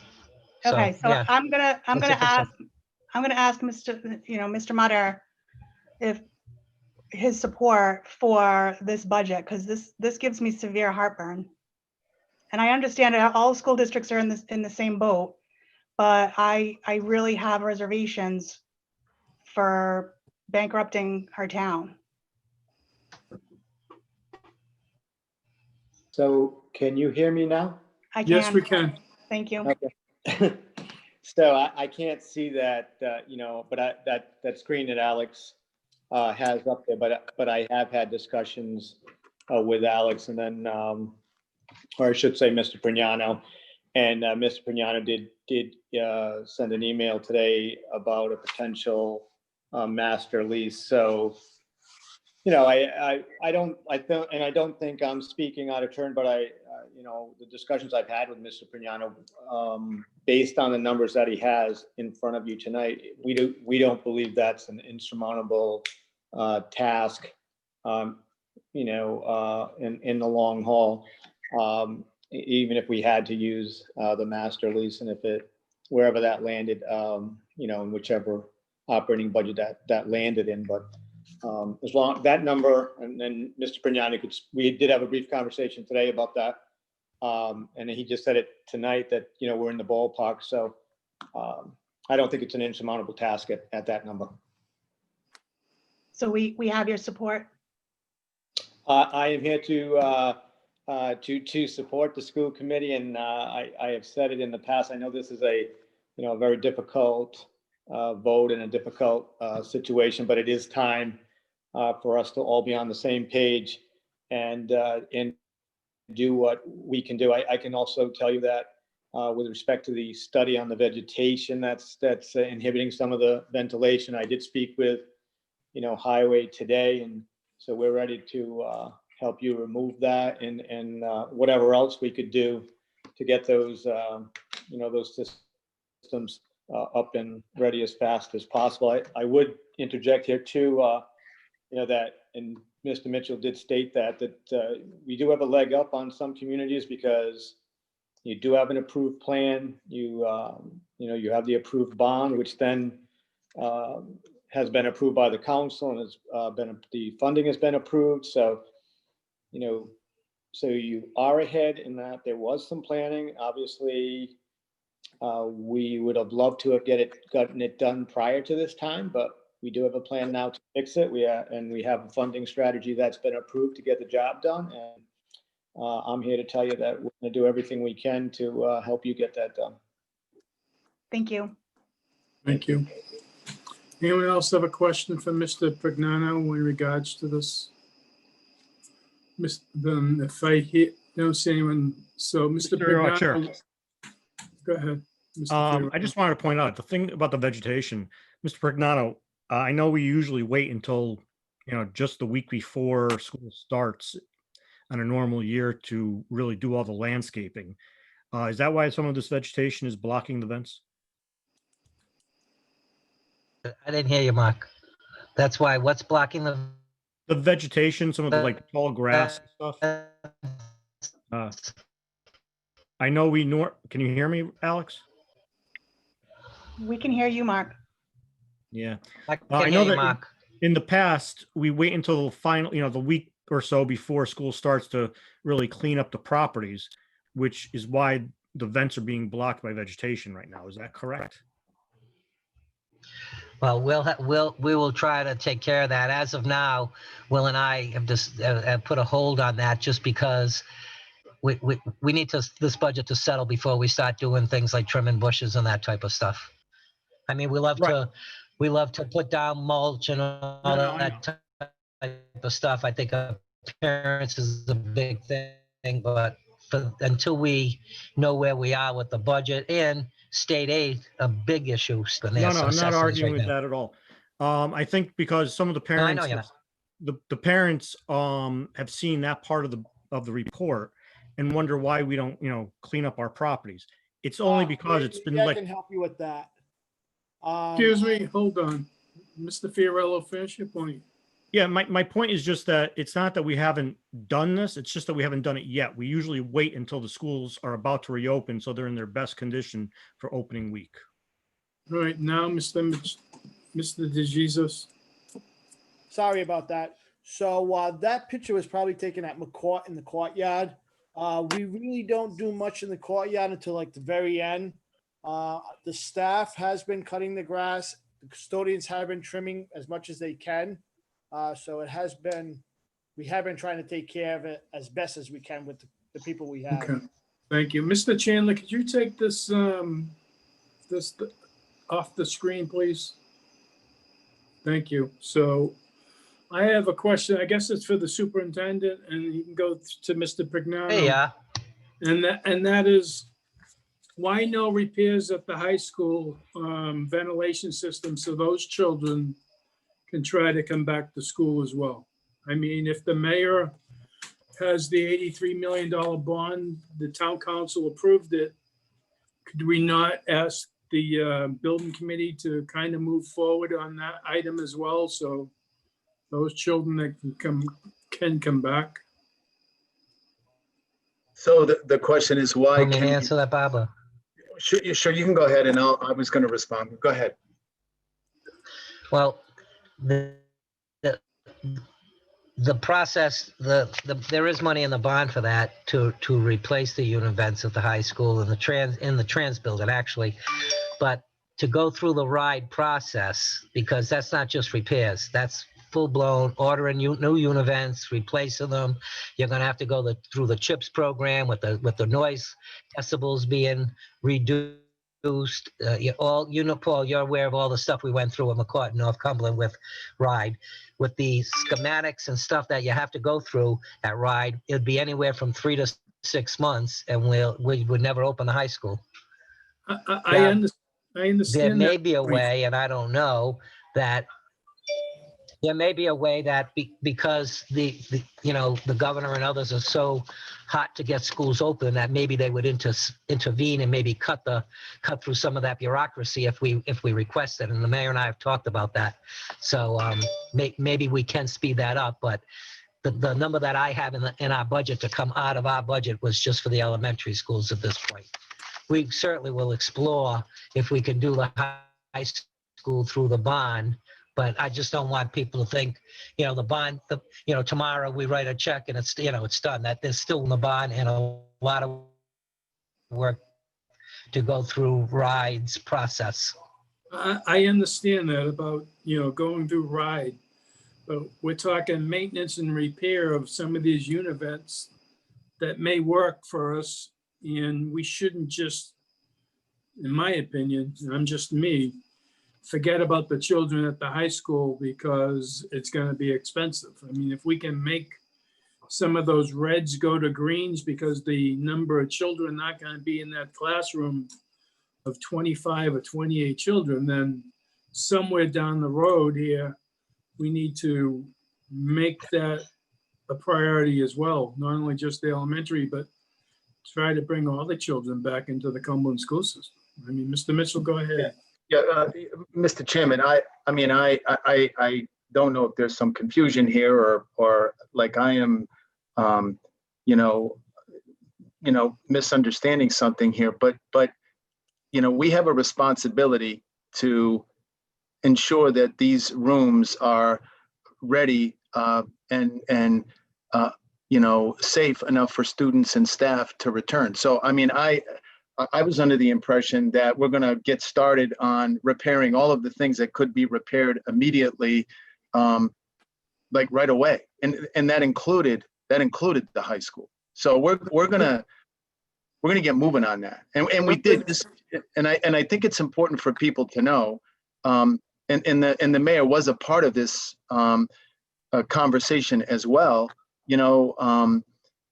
Alex and I, spoke to Louis Torado, our architect, and we did have that conversation because we thought, geez, this is the perfect opportunity for us to, since the bond has already been approved, since the mechanical systems are in every single budget for all of the schools, then this is a good opportunity for us to get the work started. But, when we heard, at best, 3 months to get it done, and at worst, 6 months to get it done, we just, and we're talking about kids who are, anxious to get back to school. I mean, especially seniors, and not just seniors, but, so we're with you. We have a responsibility to get these students back as quickly as possible. Okay, thank you. Anyone else have a question in regards to that? Go ahead, Mr. Collins. Mr. Mitchell, you had talked about the plan being overwhelmingly, I mean, everybody in your admin team had agreed that your plan was the best, or the plan you guys collaborated on was the best plan. Is there any indication that the teachers or anybody they were polled, or have you received any feedback regarding whether they have a particular preference either way? Well, I think from the get-go, I think anyone that has been following, this issue of opening of school, I think initially, some of the unions were pushing heavily for the hybrid model because it has made the most sense from day one. I know that that teachers have been a part of the process. We've had a task force in all 8 of our buildings, and teachers have been a part of that process. So have they been a part of the decision making? Are they aware that, this is the model that we think is makes the most sense? Yes. Now, I mean, anyone that's been following the news, I mean, it seems like the union's leadership, is a little more vocal about their position now, but I think it's important for folks to know that certified staff has been a part of the process for developing our plans. Now, just a follow-up question. Do you or Ms. Duncanson be able to jump in? Do you anticipate any sort of any negotiations? Because obviously any contractual issues with this model, obviously, since it's unprecedented, I'm sure the contract doesn't cover hybrid models or this, what I mean? Is there anything you anticipate that's going to have to be negotiated? Well, I'll go first, and then certainly Katie can jump in. We do meet regularly, as you know, Mr. Collins, with the union. I believe we're supposed to meet with them tomorrow. I don't know, since we have the walkthroughs by the state in our buildings tomorrow. I don't know if that's going to happen, but we do meet regularly with the union, and I think we have mutually respectful relationship, and so to answer your question, we do meet with them regularly, and have conversations about these kinds of things. I don't know, Katie, if you want to jump in. Just echo the same statement. We have a lot of conversations ongoing about impact bargaining and repercussions of any plan. We fully intend to do that. Thank you. Mrs. Waters, you've been raising the hand, and I'll go to Mrs. Bernardo. Thank you. I just have a quick question to clarify. Mr. Mitchell, are we done with the presentation or just with the budget portion of the? You know what? There was, good question. There was one more slide that I wanted to share, and it had to do with athletics. I don't know that we actually need to put the presentation up, but our athletic director, Eric Blanchard, is in the meeting, and he's prepared. And because I know that there are questions about the Rhode Island Interscholastic League and where we are with that whole thing. I can tell you that Mr. Blanchard and I talk at least once a week, if not multiple times a week. So he can, Eric, if you don't mind, can you give everyone just an update as to where we are with the Rhode Island Interscholastic League and fall sports? Mr. Blanchard, you here? He is here. I am here, yes. Okay, go ahead. Thank you, everyone. Thank you, Mr. Mitchell. So presently, the Rhode Island Interscholastic League has not released any information regarding the status of fall sports. Under the Phase 3 guidelines, the only fall sports they will be allowing is boys and girls cross country, as well as girls tennis and cheerleading. I do know they submitted plans to the governor's task force to advocate for some of our other fall sports, such as field hockey, soccer, football, and volleyball, with certain rules modifications. That information has not been provided to us yet. So the last thing I can add is that we did receive an email yesterday, meeting the principals and the athletic directors from the Interscholastic League, saying we will know in the coming days. So I'm praying that we will have an announcement tomorrow. But all indications at this point are that it will just be girls tennis and girls cross country and cheerleading. Okay, thank you. Mrs. Bernardo, you had a question. Go ahead.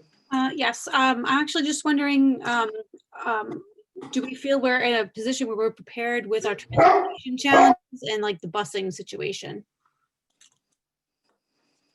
So yes, the league has told us that all of the contests will take place on Saturdays only, and they will save Monday through Friday for practices, and they will allow districts to schedule contests during the week if we are able to secure busing. But as far as scheduling, they are only going to be scheduling on Saturdays. Okay. Anyone else have a question or a comment in regards to the superintendent's recommendation for reopening of schools? Mr. Collins, go ahead. I have a few questions too. The governor today mentioned, again, she added something with recess. There is going to be recess, but there's going to be requirements to clean the equipment. We're hearing requirements that the classroom has to be cleaned, things have to be wiped down. Do we have a plan in place to address those issues? I mean, how often does it have to happen? I mean, with recess, it's going to have to happen quite frequently, but how often do we have to clean the classrooms? Do we have a plan in place to address those things? We do have a plan in place to address those things. The plan calls for at least 3 cleanings a day. Remember, we're in a position at both the elementary and middle school where there are going to be stable groups of students. So these are students who are going to be spending most of the day together. And, I don't know that we're going to have to, clean more than 3 times a day, but those mitigation guidelines that we've heard so much about, wearing masks and washing hands on a frequent basis and making hand sanitizer available. We've talked about having hand sanitizer available for students before they go out to recess, when they come back from recess, and we will be using the disinfectant sprayers on those on the playground equipment, at least at the beginning and end of every day. To follow up, who is going to be cleaning the equipment? Do we have any idea yet? Do we have recess assistants or anything like that who are going to be? The plan is for the custodial staff to use the, these disinfectant sprayers that we have. You probably have seen them on TV. They spray that solution that miraculously adheres to not only the surface, but actually adheres to the underside of surfaces as well. Okay, I don't see any other school committee yeah. members. Go ahead, Mrs. Waters. I have several questions. So I would just like to acknowledge, I know a tremendous amount of work has been done by a lot of people, the administration, principals, teachers, parents and students on the task forces, to go into developing the plans for the various scenarios that they had come up with and determining this hybrid model that Mr. Mitchell's proposing. But we also need to consider how we implement these scenarios. So I didn't hear that in the presentation. So I would just like to ask Mr. Mitchell that as you're considering between now and October, that you think about how we implement the hybrid model as far as putting the kids back in the school. Yeah. So I just one more point. So Dr. Alexander Scott had mentioned on one of the press conferences about learning from when daycares opened and having smaller populations increase, and they were successful, and they feel very successful in the daycares. But I'd like to just remind, what Governor Raimondo had said about just because you have the green light, you don't need to slam on the gas. So think about when we're starting to put the kids back into the school, if we can start with a smaller population, perhaps maybe as rooms become available, or maybe we can prioritize rooms based on when we want certain populations to go back into the school. It's just something I would like you to consider. Yes, of course. And as you stated, we have considered just about every possible scenario that anyone could creatively think of. And I think you mentioned something that I think is really important, and that is, what is a day in the life of a student going to look like? So we had scheduled, each of the schools had scheduled a school town hall, if you will, for, families to learn about what, a typical day might look like. And, I expect that the principals will be providing that opportunity. They were scheduled, but as a result of the vote last week, they wanted to wait until, we heard from the school committee tonight. And I think regardless of that, they will be, setting aside some time for families to meet, and students, by the way, to meet, so that they can actually see what a typical day is like. I know that many, if not all of the schools have created videos so that, students and parents can get a real feel for what a typical day might look like. Thank you. Thank you. Mrs. Friedman? I know that we may not have the final results of the parents that filled out the survey in terms of who parents that were waiting for the governor to make a decision to then decide, am I going to do distance learning or in person?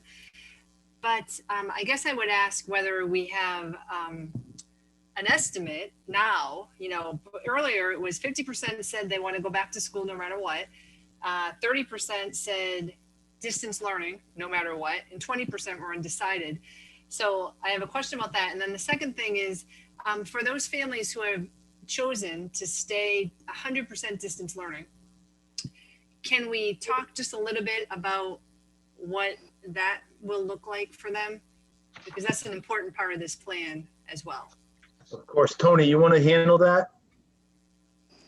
Sure, Bob. I want to go back for a second, though, to what Mrs. Waters referenced in terms of how we have discussed it, and I can get into that in a little while, okay? In terms of what we discussed at the hybrid model for October 13th, okay? But Okay. Mrs. Friedman, I'll address the distance learning question. So those families who have designated for distance learning, that data is still coming in. As I mentioned before, we're in the waning hours of that data coming in. Principals have it in real time. Those families would receive, what the principals are going to do is they're going to assign with that data. They still have a lot of work to do. They have to assign building teachers to those families and those children in order for them to receive direct instruction with our distance learning plan, and they will follow our core curriculum. So back in the spring, we had one distance learning plan that we had to put together for the state in order to get into our spring instruction. We now have 2 distance learning plans. We have an elementary. The elementary administrators worked really hard on crafting a differentiated distance learning plan for those families. And then the secondary level, 6 through 12, the administrators, Jay, Beth, Adolfo, and their teams, they also did the same. They worked really hard on that. We're prepared to have that go live tomorrow morning for families so that they can start to dive into that.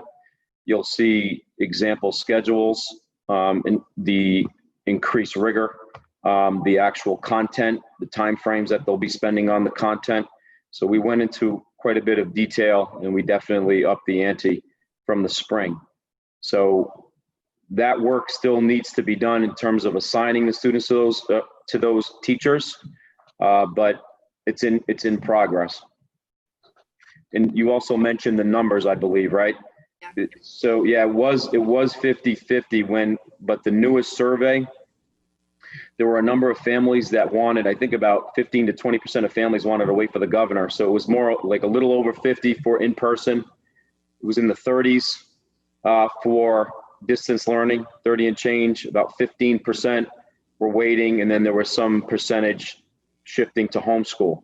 So those were the rough numbers that we were looking at. And it's interesting, when we resurveyed the families that were waiting for the governor, those trends still held, and many of the families were shifting toward the in-person model, or wanting the in-person to whatever degree possible, that selection.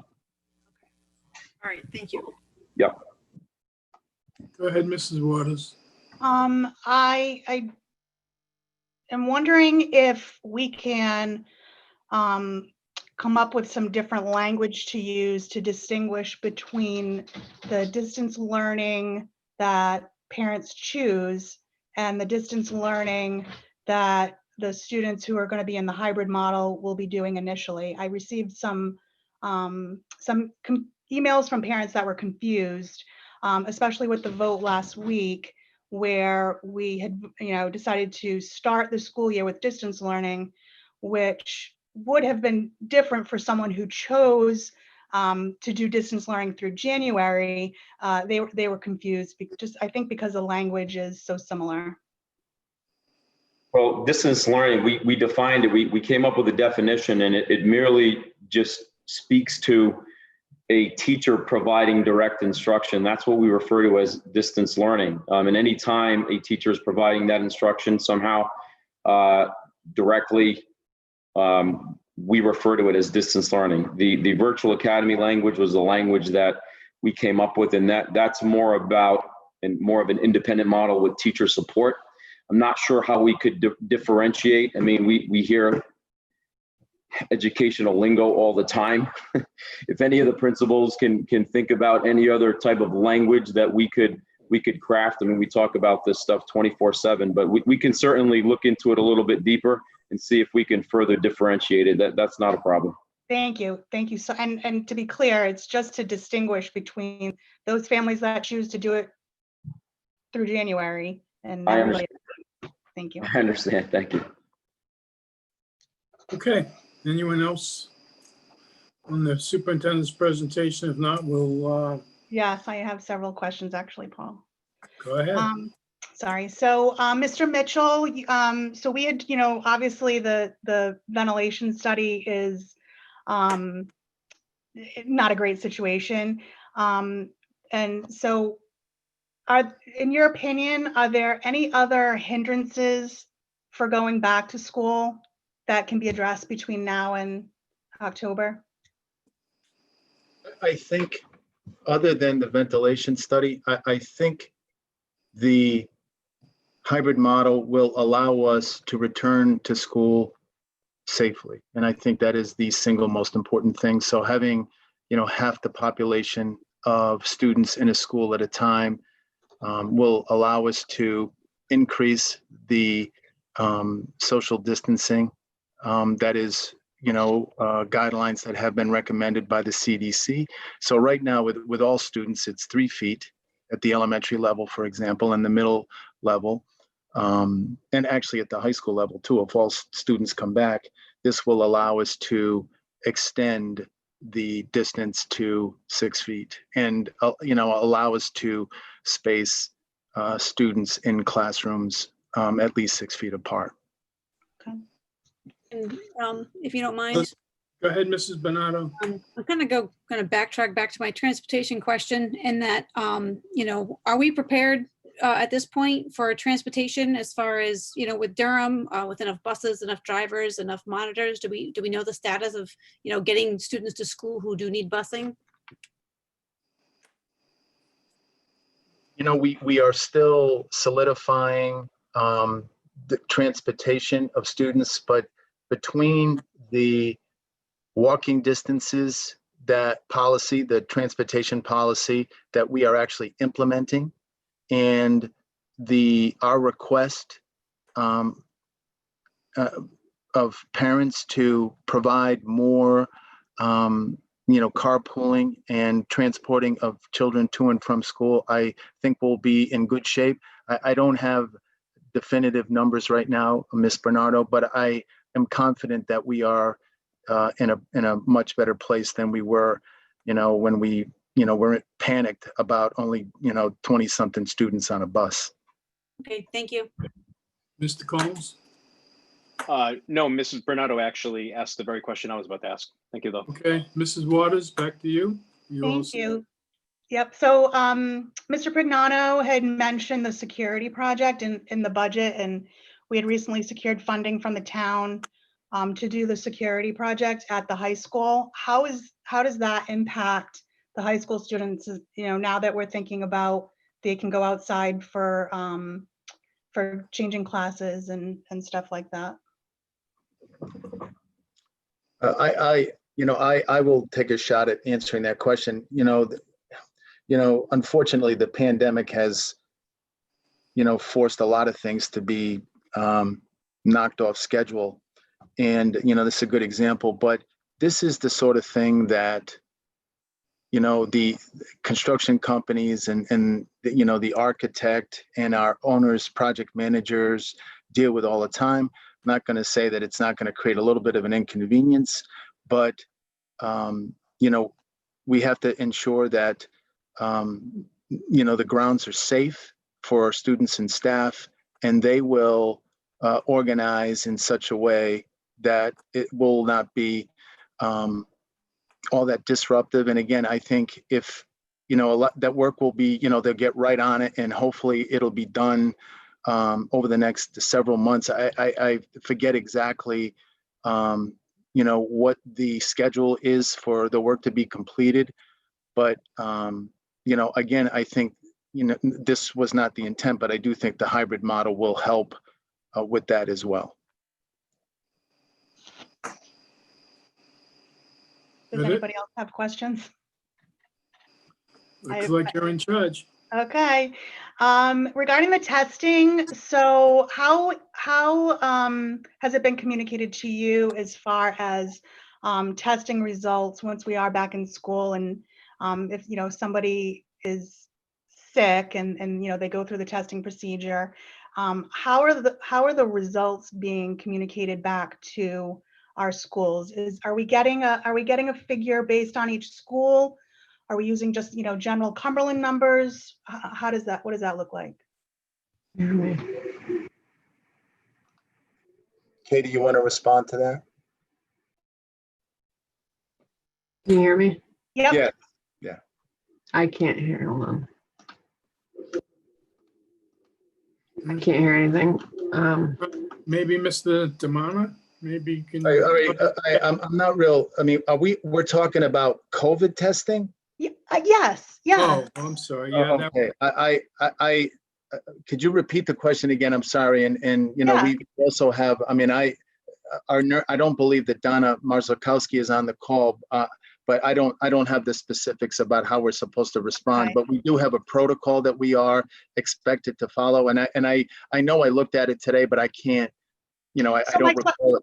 My question is actually not about our response. My question is around what are the results we're getting back from the state? So once if someone is sick with COVID, and I'll be sure to clarify, my testing regarding COVID testing. Say a student is sick, they leave school, they get tested, they go through the whole process as as defined as what we've heard.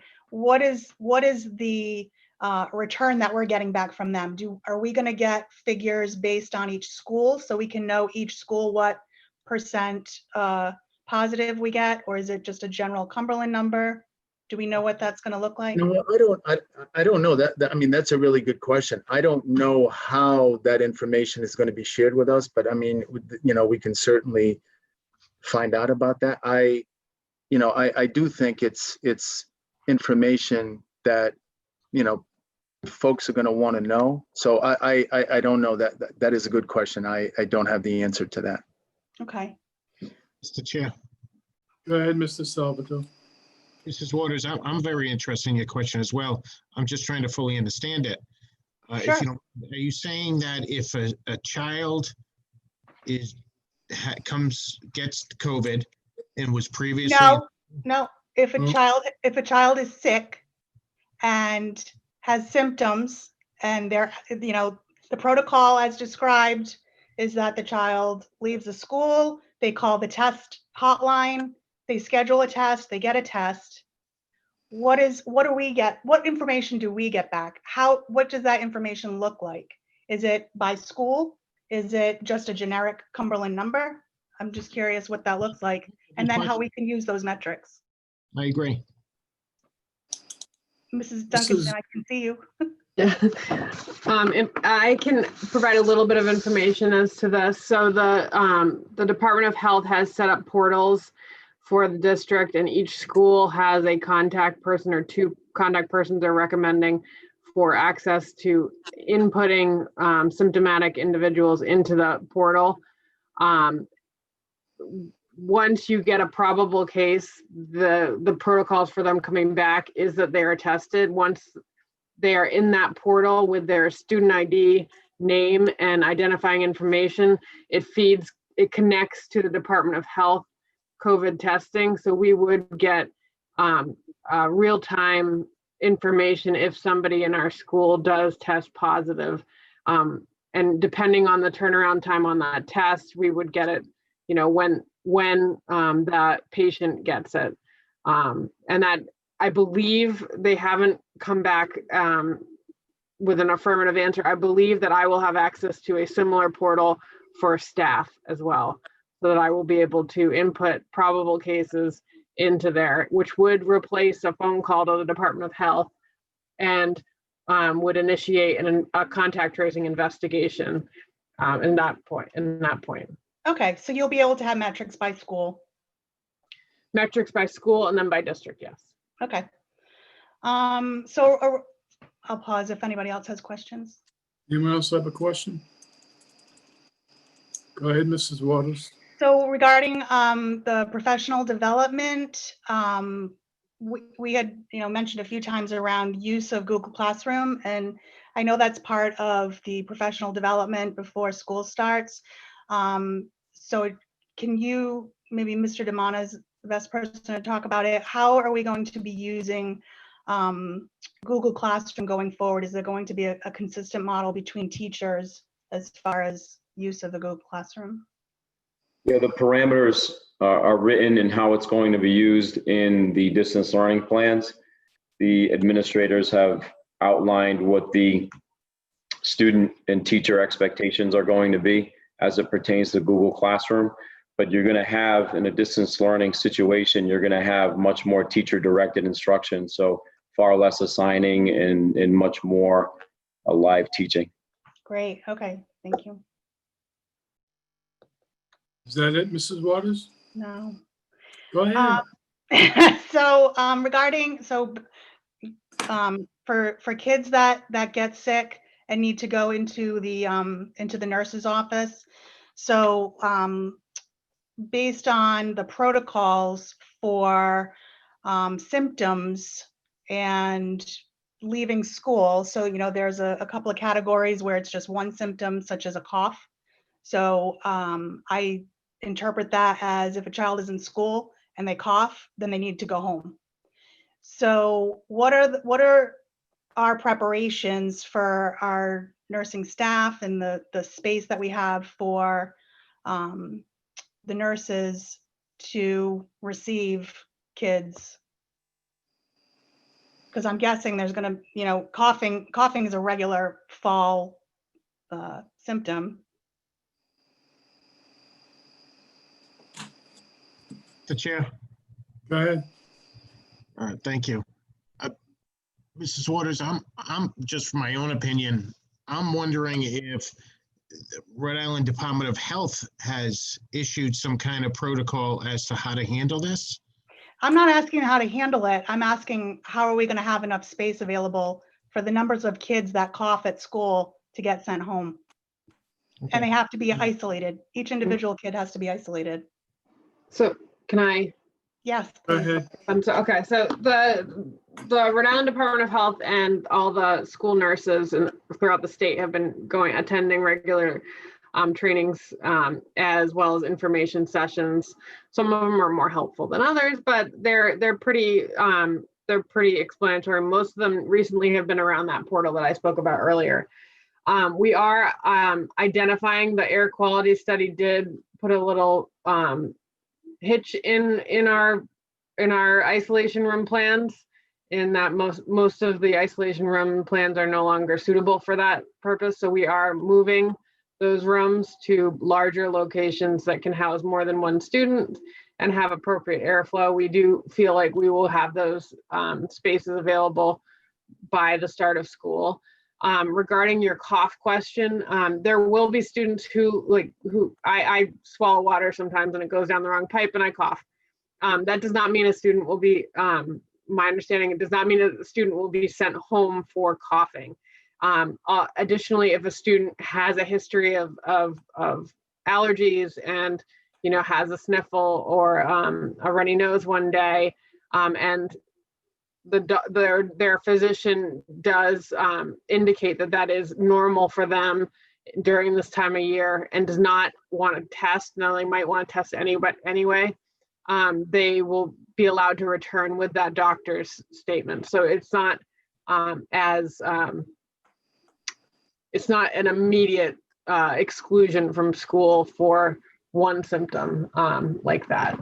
If a doctor can explain it for non-COVID reasons, or there is a quick test that's done with a negative result, that student would be allowed to come back. Okay. But you get what I'm saying, though, that there's going to be a lot of kids. Yeah. Okay. So I just wanted to ask you, Katie, Mrs. Duncanson, about staffing. So Mr. Collins had mentioned or alluded to it earlier as far as teachers' thoughts on going back to school, and what kind of response have you gotten as far as teachers who may have anxiety about coming back to school, who maybe are not comfortable? What kind of planning have we done, or what kind of protocols do we have to marry up teachers who are uncomfortable with coming back to school and the distance learning by choice education model? So I don't want to speak for any teachers and how their, anxiety is In generic terms is fine. yeah, but I have spoken with a lot of teachers and support staff and about coming back. I have to say, most teachers miss their kids and want to be back with the kids, but they do have various things that are going on that causes them personal stress with this. I am working with teachers on medical issues related to them and accommodations to those teachers in coming back that has been helpful to those individuals. I think, so one of the things we spoke with that task force, and I forget the name of them, for last Friday was training about like there's a lot of Googling happening right now and a lot of misinformation about the virus out there. One of I think the most helpful things that we found out in the last week or so is that and this is from the infectious disease doctor, is that the real, which is I think why the focus is on air quality, the real stressor or the real spreader of this disease is when it's in the air. So the hard surface, now high touch surfaces do need to be cleaned very regularly and very often, but the hard surface cleaning was not what he was focused on. He was more focused on that air quality thing. So a lot of the education and the presentation about how we can keep ourselves safe, and we worked with that group on, and they are willing to provide us with trainings to teachers. So it's not just us saying, you're safe. There are professionals who are saying, here's the ways that you can keep yourself safe and your students safe and your family safe, all while coming in and educating students. So those are some of the things we're looking at. Mr. Collins, you have a question? I do. I have a question on behalf of somebody who just asked me. I just got a message because they're having trouble getting through to the video. So I don't know if they're gonna be able to make it, but they said, any chance they can discuss the hybrid models for K-5, 6 to 8, 9 to 12? I just feel like we haven't heard any specifics and it's hard to make a decision on just plans. It sounds like 6 to 8 will be in stable pods with teachers moving about, but 9 to 12 students will move about. They also haven't addressed what happens to the hybrid models on the home days. Will students be able to take part in the instruction virtually when they are at home, either Tuesday, Thursday, Monday, Friday, etc.? So I think what they're asking is, so if they're home and the other groups are in, will they be able to take part in that instruction that's going on live in the classroom? So what I think we should do is I'll make a general overview statement to answer that, and then I'll ask the administrators who dive into the details to fill in some of those holes, okay? Okay. Generally speaking, the hybrid model, again, they're going to receive core instruction when they're in person. At home, when they're at home, we are looking into, and we're working collaboratively with the union right now to discuss what a streaming option might look like. So on a day when your child is not in person, again, general terms, we are looking at an option where we could provide access to students at home to view parts of mini lessons that are going on, perhaps in the event a child needs to re-watch the lesson and relearn some of the content that was taught the day before when they were in person, would be one example of that. And again, I don't want to get into too much detail because we're still working on what that streaming would look like and what would be doable versus not. But it's about access. It's not about direct instruction. A teacher under no circumstances would be responsible to teach both groups in two separate places.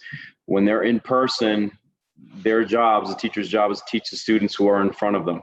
So that's the general statement in there about what could happen. K-2 will have their own schedule. And I referenced that the plans will have that outlined. 3 to 5 will have their schedule, and then 6 to 8 and 9 to 12. So what I'll do is I'll have the administrators, and maybe what we can do is start at the elementary and work our way up. If they want to add a sentence or two to provide a little bit more background on it, I certainly open the floor to that. Bob, are you okay with that?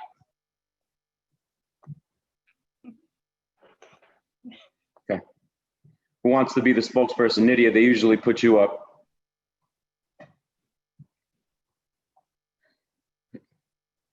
Nydia, are you asleep? We'll have to get someone else. She looks There's like she's Michelle. on. All right, thanks, Michelle. Go ahead. So I can talk a little bit about the elementary plans for distance learning. At the K-2 level, it looks like we'll be able to provide extra support in ELA and in math.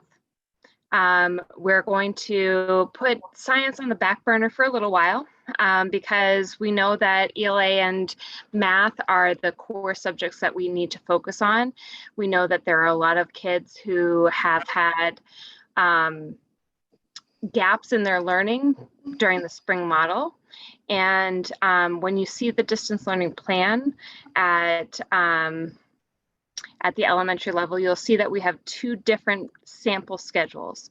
One includes a K-2 schedule that involves kind of a split session.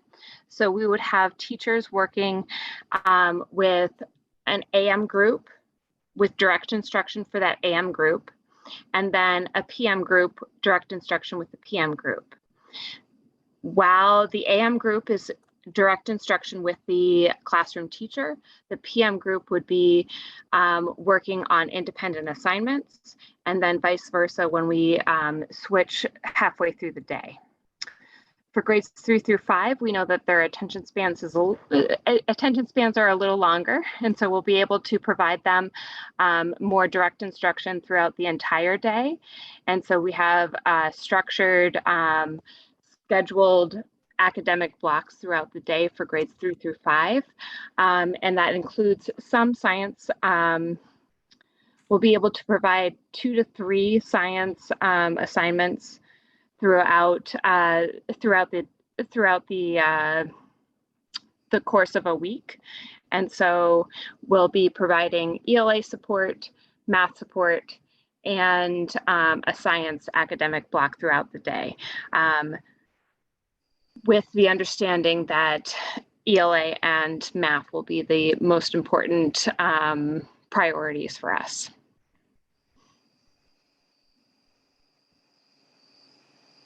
Thank you, Michelle. Do you want to move to the middle school next?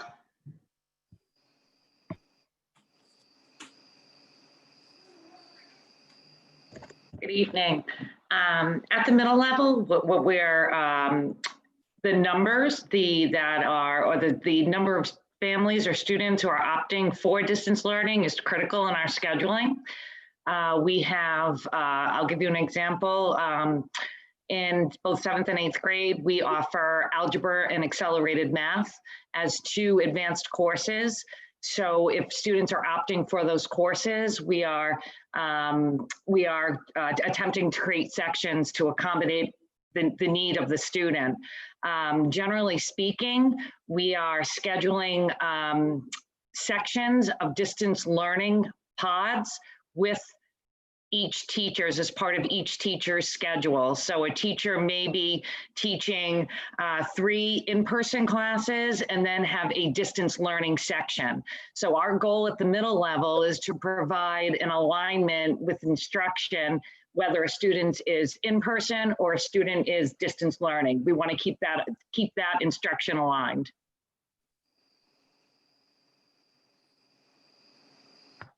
Just to add to that, Mrs. Damana, essentially, just to kind of put it in easy terms, is we're running a two-track system, a virtual track and an in-person track. We're trying to accommodate as many families as possible. As we know, this pandemic affects everybody differently. And I think it was important that we put out the survey that really had families commit for a period of time so that we can staff things correctly. But as Mr. Damana and all of us have talked about as an admin team, we've created a real adaptable curriculum system that allows us to plug and play with this scheduling system once we know all the factors. One of the things I talked about in our core parent meetings is that we need 3 important pieces of information: the facility study, our staffing accommodations, and our student choices. Mr. Mitchell brought it up today publicly on this meeting, and it's really important that we know that by tomorrow because we're going to be working all weekend to make sure that we can set our teachers up when they come in for professional development and orientation on Wednesday, and then we can get that important information to families because we all know what it's like in the end of August and September, where everybody wants to know who the teacher is. They want to set themselves up mentally and frame their school day. And we worked really hard to make sure that we can make this a seamless transition for everybody. Thank you both. I appreciate it. Adolfo, could you speak to the hybrid model at the high school a bit? Absolutely. So earlier on, a couple weeks ago when we had the community forum, one of the things that I said was that for us, it would be critical to look at the data. At the high school, it isn't as simple as building 2 tracks. We offer approximately 200 courses. A lot of them run as single courses. So to replicate a course in both an in-person and a distant learning model is very difficult. So when Dr. Masterson talks about those 2 tracks, that's not really, we don't have the capacity to be able to build that at the high school. So right now, the hybrid model at the high school is one where we would run all 7 periods each day. So that means that students who are in on Tuesday and Thursday will see every teacher, and then students who are in on Wednesday and Friday will see every teacher. The hope is, and as Mr. Damana said, we're still working through the live streaming, is that we can make live streaming happen at the high school in all courses. Because what can happen at that point is we're not really tinkering with our master schedule. Students can stay enrolled in their classes, and if there is transition from one model to another model, students are still getting that instruction from their teachers. The things that we had hoped to do in terms of building separate sections for distant learning, the capacity for that is just not available at the high school. You have to imagine that currently we have about 600 to 620 sections of classes. That means, for an Algebra 1 class, there's 12 sections of that. So we have about 650. You can't simply replicate even a portion of it in a distant learning model. So for us, our best bet is the hybrid model. I'm very confident that we can get that going real quickly and service students that way. And then I think learning a little bit more how we're going to deliver that to the distant learning students, the streaming part of it will be extremely beneficial in being able to set up a system that everyone can benefit from. Thanks, Adolfo. Lydia, is there something that you'd like to add? I did. I'm sorry. I apologize. I couldn't get my microphone to open or my camera before. So my apologies, Tony, when you called on me. But I wanted to add about the distance learning. One of the things we heard from families was the need for a flexible schedule. So when you see the schedules that we have in our plans, they are suggested schedules. Our hope is that as teachers are giving the instruction on the Google Meets, that those meets will be recorded, so that students that are not able to attend live are able to go back and watch the recording at a different time. So even though we have the expectation that they follow the school schedule, we understand that that's not always possible. It's going to be recommended, but we will have that flexibility. We will provide that flexibility for the families that need to go off that schedule to do it at a separate time by recording the Google Meets and the live lessons.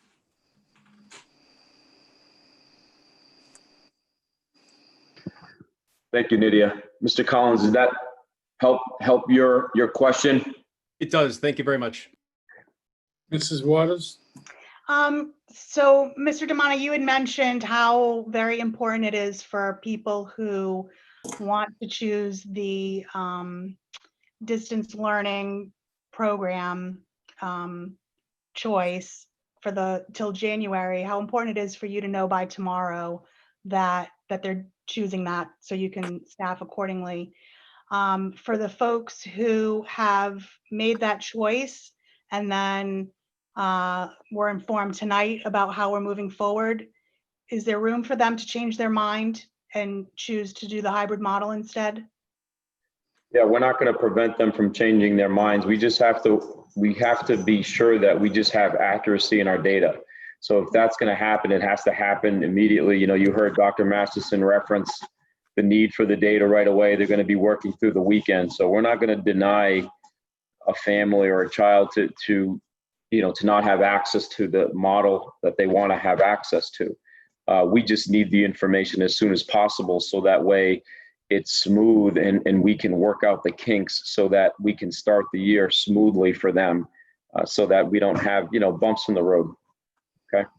Thank you. And if they, just to be clear, so everyone's on the same page, if they do choose that full distance learning model, they're committed till January for that, correct? We encourage them to be, if they chose that model, if they could stay in until January. And the reason for that is we're not built to handle the potential of the volume of transiency, during the school year. So once you're up and running and principals have allocated staff member A to distance learning, and suddenly we start getting these huge shifts, that teacher is on lockdown, for lack of a better term, to distance learning students. So they no longer now have access to use that staff member to come back and service the in-person people. So now it's creating a staffing issue. But what the principals will do, in combination with collaboration with the superintendent, myself, Katie, we'll work together to see enrollment-wise if we can accommodate, but we're just not designed to handle hordes of people shifting in the middle of the year, if that makes sense. Absolutely. Thank you. Welcome. Mrs. Waters? No, sorry. Mr. Costa, for you, regarding the same parents who choose the distance learning through January, I think there's still some confusion in the community around that program. So can you definitively say, so we'll be using Edgenuity for that program, is that correct? So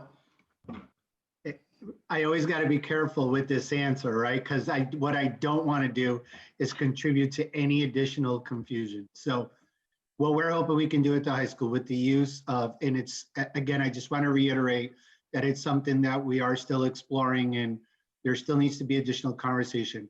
If we do have the equipment and the ability to live stream classes, I do believe that it doesn't necessarily have to be the Edgenuity platform. So so a teacher will be able to deliver instruction.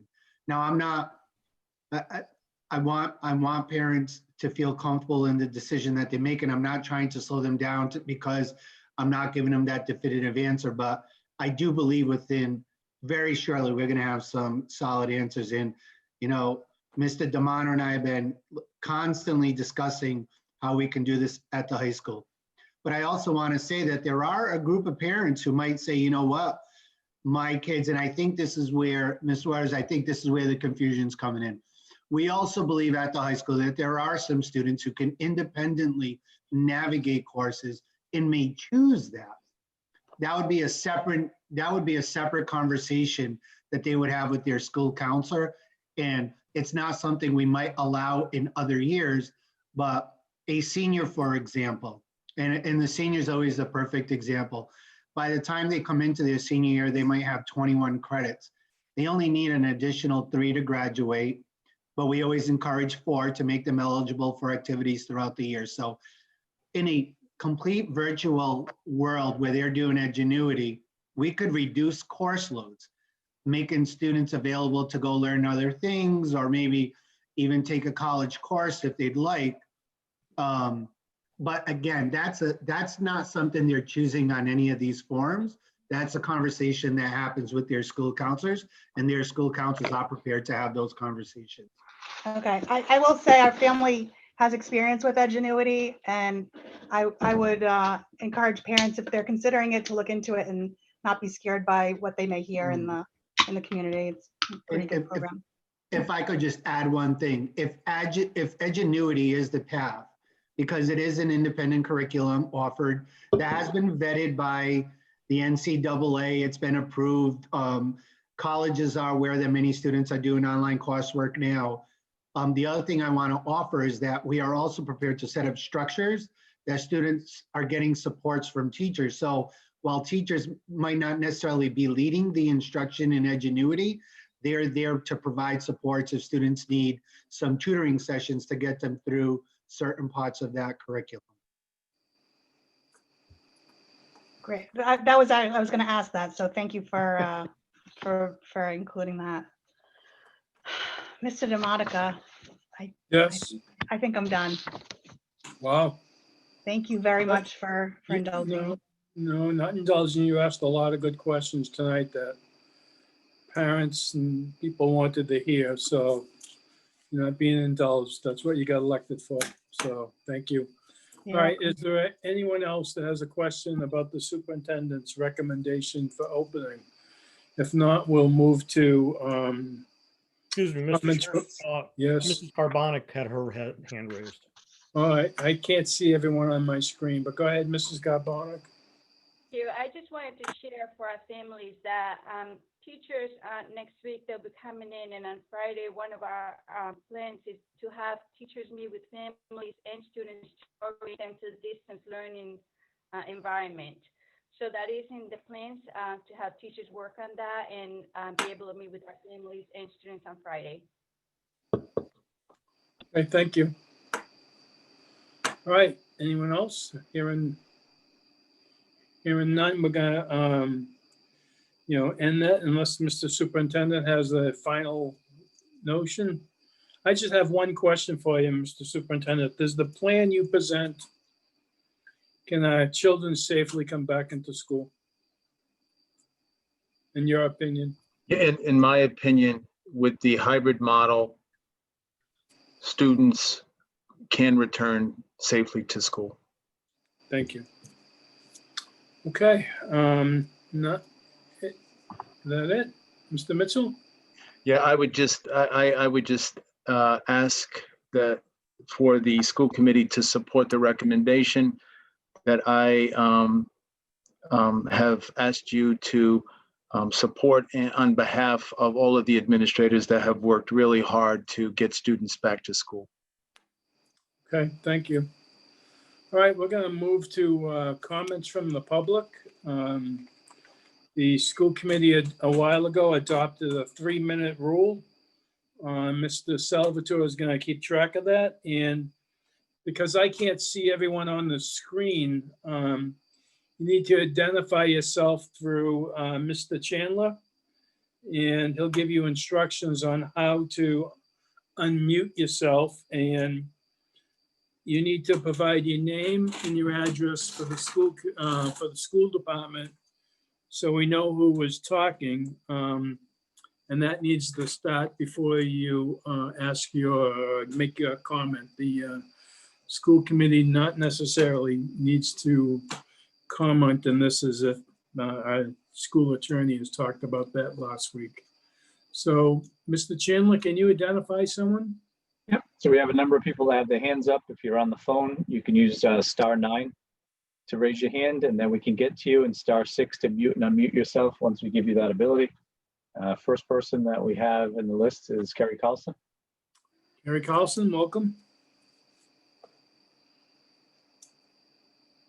Hello. Good evening. Last week, I addressed the committee and asked that you make health and safety the priority when choosing a reopening plan for Cumberland Public Schools. And tonight, I'm repeating that request. Last month, the National Education Association of Rhode Island and the Rhode Island Federation of Teachers and Health Professionals hired Fleming and Associates to conduct polling regarding concerns about the reopening of Rhode Island schools. That study revealed that parents, teachers, and support professionals have many concerns about the return to school. In fact, the data showed that 56% of parents and 64% of teachers and support professionals are very concerned about the return to school, and 82% of parents and educators reported they are somewhat concerned. This week, the CTA polled its own members to find out how comfortable they felt returning to school.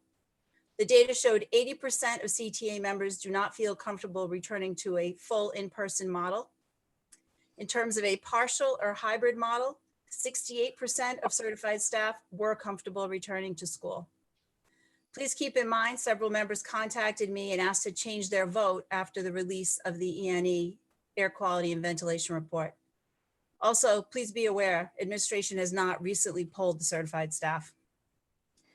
As I stated last week, teachers want to return to their classrooms and to their students. However, protecting the safety of students, educators, and the community must be the guiding force when planning a safe and successful return to school. We realize there's no plan that eliminates risk completely. While a perfect solution doesn't exist, I do believe there is a safe solution. Thank you. Thank you. Mr. Chandler, who's next? Crystal Bergantine. Hello, Crystal. Hello. State your name and address for the record, please. Hi, good evening. My name is Crystal Bergantine. I am the Assistant Executive Director at NEARI. I represent the Cumberland school teachers and support staff. I like to start typically by saying something good, nice, but I can't this evening. I was very disappointed that it took Mr. Collins to mention the teachers, because prior to that, there was no mention of the Cumberland union members when the superintendent spoke about the hard work that the central office leadership team did on all the planning and decision making. So thank you, Mr. Collins, for recognizing the teachers. The folks that are the heart of the Cumberland school system, the teachers and the support staff, they volunteered endless hours all summer long on reopening task forces at every building in the district. They served on teaching and learning committees, wellness and safety committees, professional learning and support committees. They sat alongside of me almost every week, sometimes twice a week, trying to negotiate a contract extension that unfortunately did not come to fruition. With that being said, I don't know a word big enough to express the praise that must be given to our teachers, our support staff, and I will say the administration. They deserve it as well, because it's the right thing to do to include them in that list.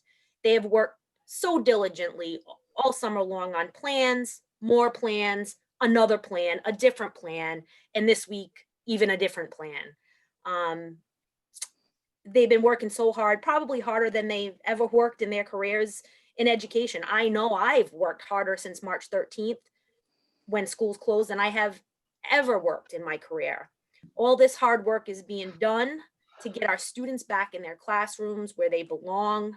Endless hours have been spent by these folks trying to ensure that the Cumberland schools are safe, and that all the protocols that have been outlined by the CDC, the Department of Health, the Department of Education, the governor's office, endless hours have been spent working on putting all these protocols in place. So thank you, only because I said I don't have a word big enough. Unfortunately, we found ourselves in a position where we are just not ready for a full reopening. And as I just stated, it's not for anyone's lack of effort. Aside from the many issues that are derivative of the HVAC assessment that we heard a lot about this evening, the employer has a legal obligation to impact bargain any change in practices or working conditions, and that has not been done yet. This is of no fault of either party. Like Mr. Mitchell and Ms. Duncanson said, the CTA and the administration have met almost weekly all summer, sometimes twice a week, but nothing has been finalized. There are no agreements in place. And to my knowledge, Mr. Mitchell, we do not have a meeting tomorrow. I know you mentioned that earlier. We do not. I'm sorry, excuse me. 3 minutes has been used.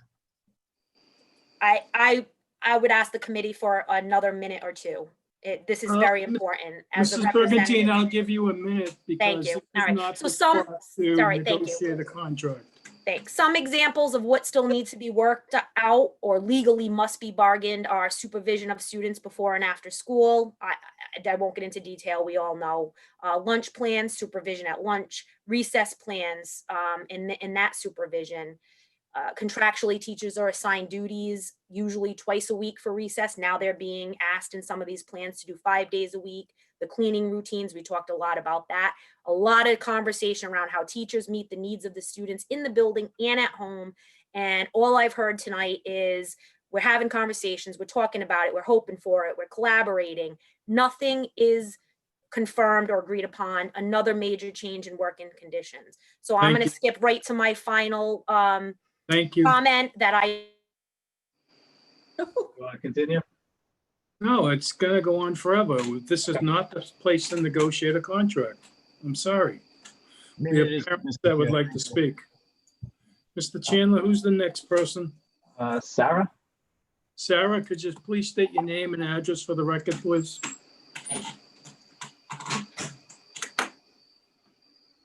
Hello, Sarah? She is looks like unmuted. Give her a second, then we can move on. Next one is Becky Biggs. Becky, welcome. Please state your name and address for the record, please. Hi, Becky Biggs, 40 Tingley Drive, and thanks for taking my comment and question. I have really appreciated all the time and effort and energy that all of you have put in, as well as people who are not on the call and have not reached out specifically to our schools, but know that that offer has been made, and they've always been extremely responsive to any questions or concerns that we have. My reason for wanting to get involved tonight is just to say that we know how important it is to state our decision in terms of those of us who were waiting for the announcement to happen with the governor and also for the school announcement to take place. But after listening to the full school committee meeting the last time and to the one tonight, I don't have a full understanding of the safety cleaning procedures, the exact plans, and the differences between the plans. And I know we are working toward those, but I don't feel that it's easy to make a decision without having all of the specifics for both. And with children in different schools, and also just with knowledge from my own professional work in terms of infectious disease specialists who have been speaking about the importance of the 6-foot distance and the cleaning of all spaces. One of the comments I heard tonight is that because we're in a hybrid model, we won't have all of the spaces needing to be cleaned as frequently and as regularly, because not all space will be taken up by the people. But the point is that we need fewer people in the space and even increased cleaning. So I'm not sure if you can speak to any more specifics, or if there will be a timeline where we will have even more of an understanding, so that those of us who have not declared our decision would be able to declare it knowing the two different choices in their entirety. Okay, thank you for your comment. I'm sure if you can email the superintendent's office, we'll be able to get you those details, or the school principal that your child will be attending, and they can get you the details about how the cleaning will happen in your particular school. Well, I think in addition to the cleaning, it's also about if there will be equity between those who are distance learning and those who are doing the hybrid. If you're looking for the academic rigor or the differentiated learning, and what sort of capacity there is for those different opportunities for both, because knowing different states and different types of schools, the streaming happens from the youngest grades through the oldest, and we just don't have clarity on all of those details. And even if I reach out specifically, I think that from conversations, there are a lot of people that want more specifics to those answers and would just appreciate that in a more public way than the one-off answers. Okay. Again, this is for public comment, not for necessarily for the school committee. They will address every comment. The only thing I can say is that, if you question the rigor or what's going to happen, again, you can reach out to your principal or Mr. Demana, but I know the elementary schools are going to have their own back to school program for parents to log on to and see. And I think that's the best place, right now that you can get that answer, what you're looking for in regards to rigor, because it's been brought up by Mrs. Friedman many times about what the rigor is going to be going forward. So can the back to school decision in terms of our declaration of what plan wait until after we have those back to school meetings and hear about all those details? I can't answer that because Mr. Damana had stated earlier, the schools need to have answers. I would say reach out to the school principal, and they should be able to guide you. Okay. Mr. Chair, that's 3 minutes. Go ahead. Mr. Chandler, who is next? Next person is Elizabeth Bartel. Hi, Elizabeth. Could you state your name and address for the record, please? It's a great point. Thanks for raising your voice tonight. Was that for me? Elizabeth? Can you hear me now? Yes, we can. Sweet. All right. Elizabeth Bartel, 51 Hillside Road. Thank you. First of all, thank you all. I know that everyone, obviously, we just want the kids to be safe and we want them to get a good education, and we're trying the best we can to do both things. And I appreciate all of the efforts that have been put into that.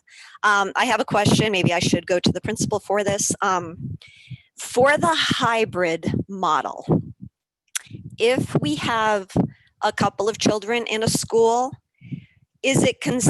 are you guys considering when you make those plans to keep siblings on the same A-B schedule, or should we be reaching out asking that they be on the same hybrid schedule? I think they answered it, Mr. Damana, maybe. I thought they were going to keep it alphabetical. Yes, Mr. Chair, you're correct. Thank you. Sorry, guys. Thank you. All right. Bye-bye. No problem. Next, Mr. Chandler. Vanessa Wagenheim. Hi, Vanessa. Could you state your name and address for the record, please? Give her a Hi, second. can you hear There you me? go. Yeah, we can hear you. Okay. 166 Hattie Ave, Vanessa Wagenheim. I have spoken with my building principal and the superintendent about my concern, and I have spoken to many families that agree with my concern. The problem with making a decision right now, the district is going to be changing and altering their plans as we go, and I completely support that. It should alter and change as we get more information. But as a parent, for me to make a decision for January is, in all honesty, ridiculous. I can't know how I'm going to feel come November if numbers are completely low and the buildings have been properly ventilated and everything looks good in the safety aspects, that I now have to stick with the decision that I made in September off of guidelines and data that have now completely changed. I feel that what we need to do moving forward, that as a district we move into the next phase or the next model, that parents get to reevaluate where they want to go. I understand you need a decision to start the beginning of the school year, and I support that. And I think that that's important. But as things start to change, I also think that families get to alter that change too. I think that needs to be considered. And maybe you give like 1 week before the next phase starts, you have to make your decision, and then that way you're stuck with it until the next phase. But I wanted to put that out on the table as something to be looked at and discussed, because January is a very long time away and data keeps changing. Okay, I appreciate, that's a good question to that we can turn to the superintendent to consider. Thank you. Jody Lamagna. Hello, Jody. Could you state your name and address for the record, please?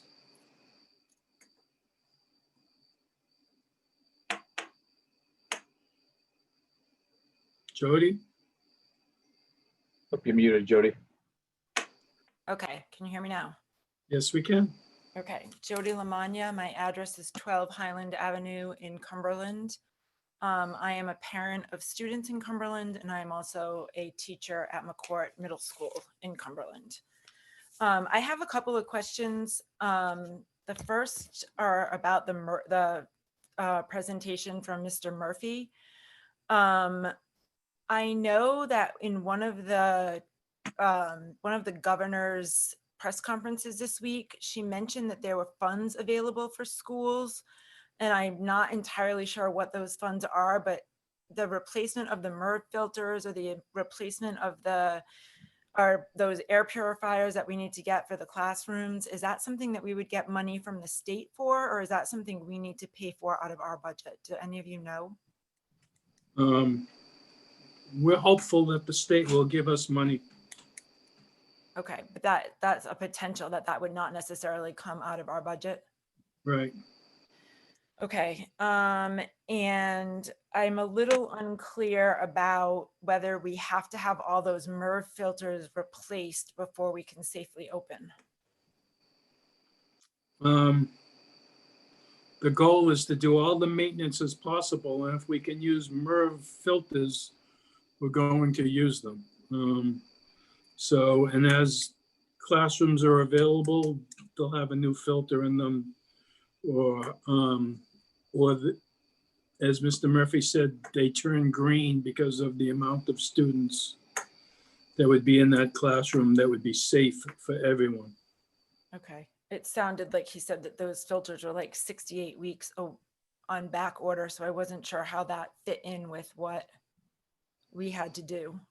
We've ordered ones that I believe were MERV 8 filters right now, and the other ones are harder to get, as you can imagine, because every school district in the state is trying to do the same thing. So it's going to be a combination of things to get our classrooms open.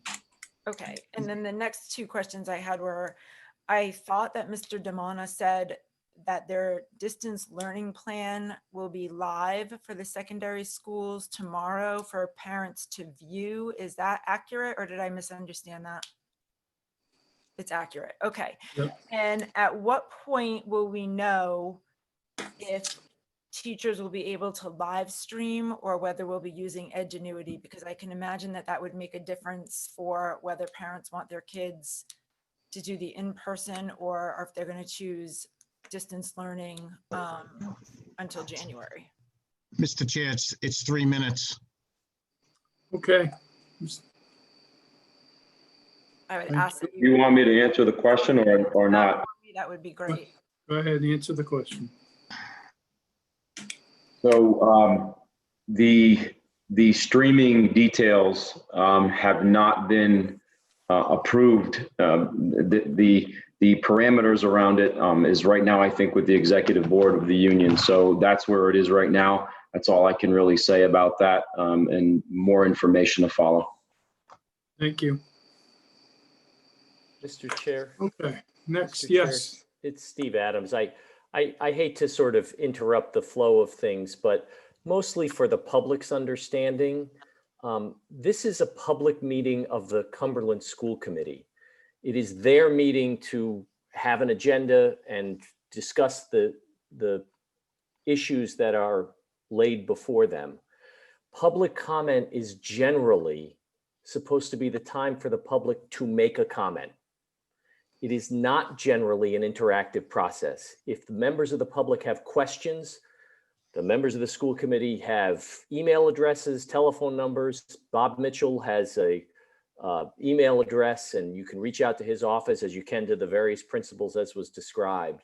But it is not generally appropriate to begin to start to have conversations because you can veer off of the agenda, which is a no-no for school committees. So Okay. I would just ask that everyone be mindful of that. You can phrase it in the form of a question, but it will be a rhetorical one that may not get an answer. And you have to understand it's not because the school committee doesn't want to help. It's because that's the nature of this process this evening. It's not generally interactive. Thanks. That's all I had. Thank you, Mr. Adams. Next, Mr. Chandler. Sean Bears. Sean, welcome. Please state your name and address for the record. Hi, it's Sean Beers at 70 Brookdale Street in Cumberland. I was just, first of all, I'd like to thank the whole school committee for everything they're doing, all the teachers, administrators, everything. Last spring, people were very willing to help, and that's appreciated. But, you know, there's no substitute for in-person learning. I was happy that Dennis Collins reached out to me last time, and I got to speak with him, hear his scenarios. And with the hybrid plan, it seems like that's to reduce the number of students actually going into the classroom to make it more safe. As Karen Friedman said, you know, that third column, which I'm not privy to, I don't have, it's more about the air quality per student. And right now I see if about half of the students chose not to go to school and the number is 25, we'd be dropping that down to 12 or 13. Even if it was only a third, that number would be more like 16, 17. Like I would think that that would substantially increase the better air quality in the classroom and then allow our children to get to school. That's the hope. As Gina Raimondo said, and you know, I feel that Cumberland is you know, wanting the kids to get a quality education, you know, no student left behind. And I'm big on that. And, you know, I have some issues here, but I know a lot of people do. And, you know, 3rd to 5th graders' attention spans aren't necessarily always a lot better than others for various reasons. But I just hope going forward, you know, we try to get the kids back to school as soon as possible and that no kid is truly left behind. Thank you. Thank you. Next, Mr. Chandler. Nicole Pulaski. Paula? Nicole? Yes, Hello? this is Nicole. Nicole, could you state your name and address for the record, please? Nicole Pulaski, 20 Hero Boulevard in Cumberland. Go ahead with your comment. I am a school counselor at a private school in Rhode Island that opened this week. I just wanted to assure some parents that I know are concerned about if school looks different, how it feels different, that it could be traumatizing because it's not the same as school usually is. We had a great week. We socially distanced, we wore our masks. The kids were so happy to be back in the building. They followed the rules. They did a good job with it. I don't think we should be scared about the differences. Kids react really well. They respond, they rebound. That's what kids do. So I don't think we should be scared about putting them in the buildings with masks. They're fine. They did great for us this week. And I also want to just direct this comment to Mrs. Waters. There are so many details to this, but we need to trust that the administrators, the principals, they've got this under control. The Department of Health gives them tons of guidance in terms of what the nurses are going to do.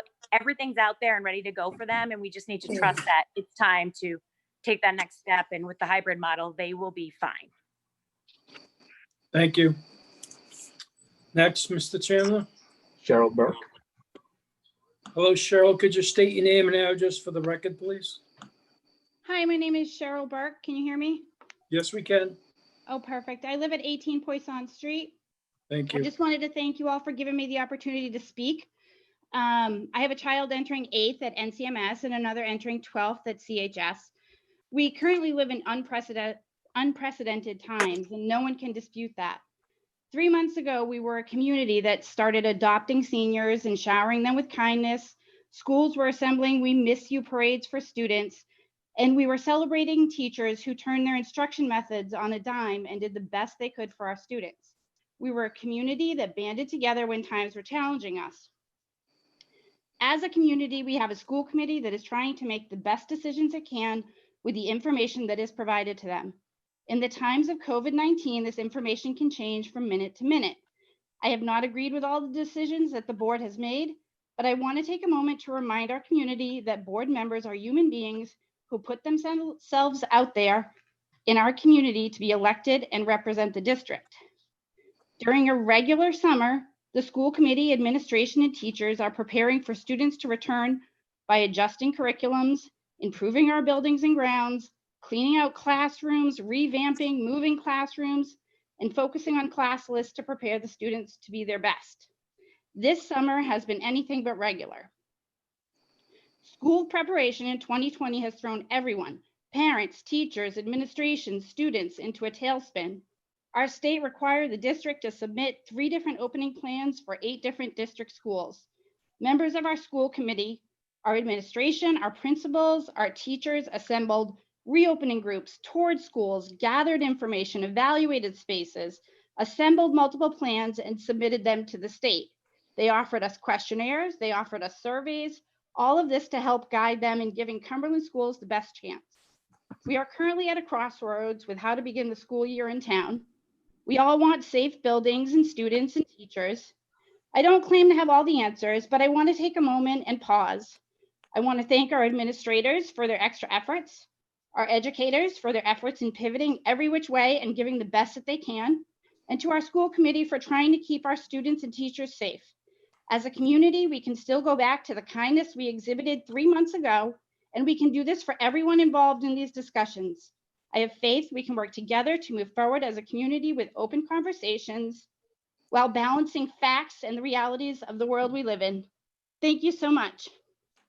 Thank you. Mr. Chandler? Courtney Mungavin. Hi, Courtney. Could you state your name and address for the record, please?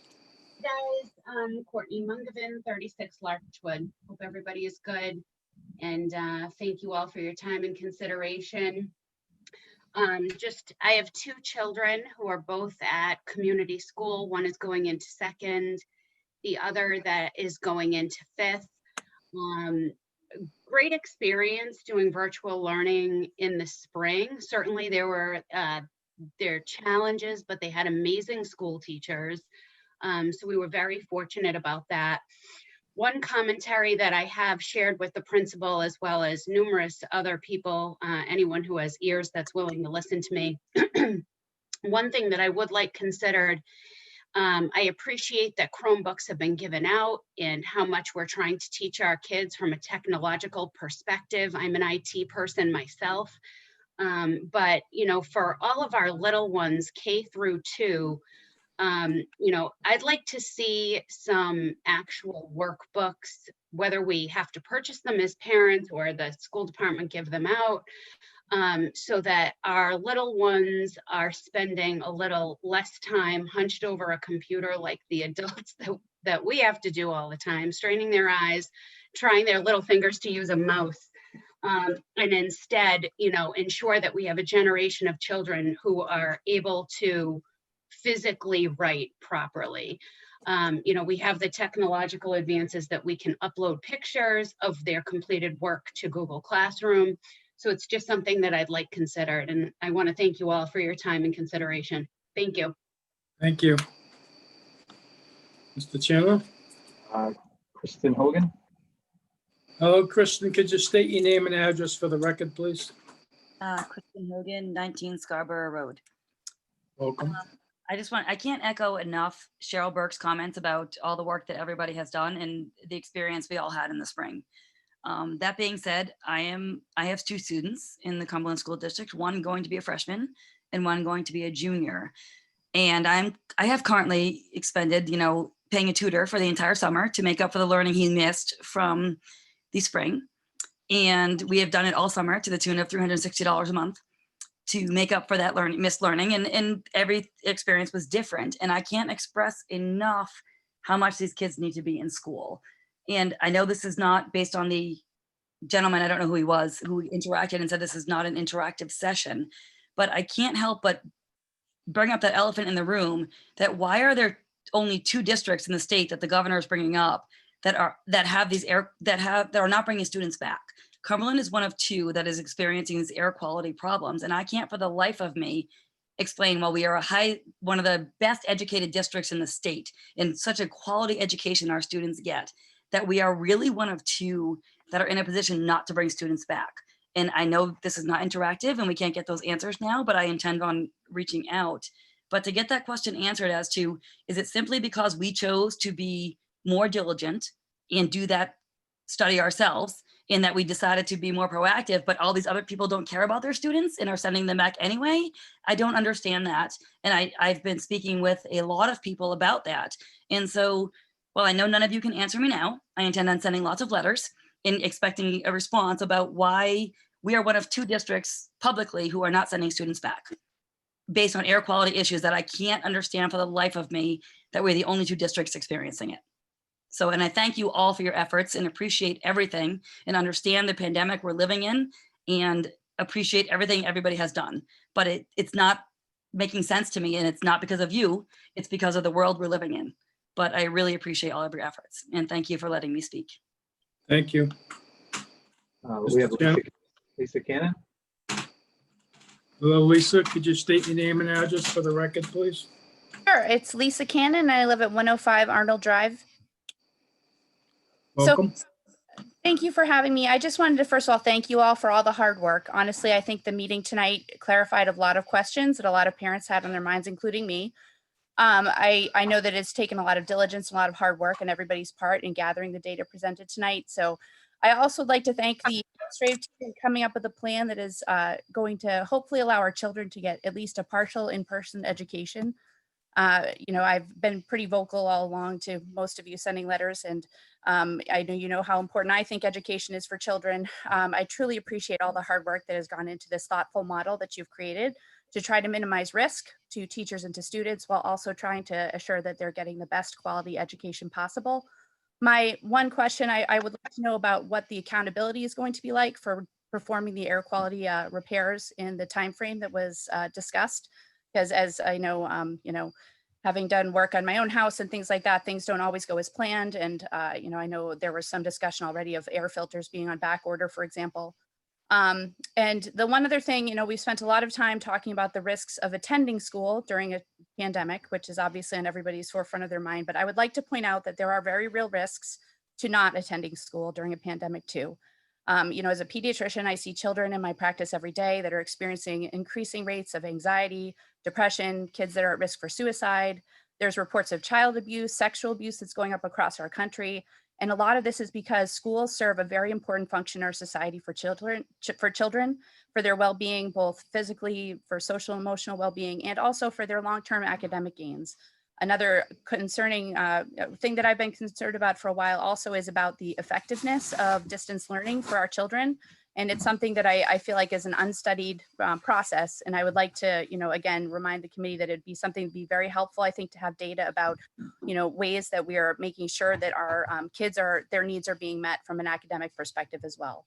So I'll keep my comments short. Again, I would like to thank you all. I think you've done a very good job tonight with presenting all of this information to us. It's been, it was a very thorough report, and I really appreciate all the hard work that you've all put into this. Thank you. Mr. Chandler? We have Jody Savageau. Hello, Jody. Could you state your name and address for the record, please? You liked it? That was wonderful. Did I sound as nervous as I was? Sound a little nervous, but you're good. But you're articulate and smart, and it didn't sound. Which honestly, that's the thing that gets me the most angry. You want to mute yourself. Yeah, that was another person. No. Hello. Can you hear me now? Yes, we can. Hi, Jody Savageau, 8 America Street. For those of you who may not know me, I'm the maintenance electrician for the school department for the last 20 years and have extensive knowledge of the HVAC systems throughout the district. I think one positive thing to come out of this pandemic is that our equipment will finally get the much needed repairs that they need so desperately. And what I wanted to say to the committee tonight is just to remember that this equipment, this is not just a one-time fix, that all this equipment is going to be, needs to be repaired yearly, and that I hope that there's a plan put forward and a budget for the years to come, so we can keep the equipment running at 100% every school year. Thank you. Thank you. Next, Mr. Chandler. Heather Bogosian. Hello, Heather. Could you state your name and address for the record, please? Yep, Heather Bogosian, 320 Abbey Drive. Thank you. I just wanted to make a comment. Just want the committee to know that Crystal, she wasn't trying to negotiate a contract. She was simply just trying to make the committee aware of issues that need to be resolved before school starts. That's all. Thank you. Next, Mr. Chandler. At this time, I don't see any other hands up. Okay, thank you. All right, we're going to move to new business then. We have a discussion and/or a vote to approve this superintendent's recommendation for reopening of schools. I think we, under superintendent's report, we've heard that recommendation. Unless there's further discussion, Mr. Superintendent, go ahead. I just want to make a really important clarification, Mr. Chairman, and that is my recommendation, given the results of the ventilation study and that report, my recommendation is to begin the school year with distance learning while the equipment is being repaired. And the goal, and that hopefully that the repairs will be done sooner rather than later. And the goal is to have students back in the hybrid model by no later than October 13th. The goal, of course, is to get them in before then, but I just wanted to be clear that under the circumstances, we got to get these rooms straightened out and the ventilation issue resolved before we begin that hybrid model. I just wanted to make that clarification. Thank you, Mr. Chairman. Does anyone have any, make a motion or have a question? Go ahead, Mrs. Waters. I do have a question, Mr. Mitchell. So based on your recommendation, and you would like to be back in hybrid model by October 13th, possibly earlier, what metrics do you have in place for determining when the students will be ready to go back, if it's before October 13th?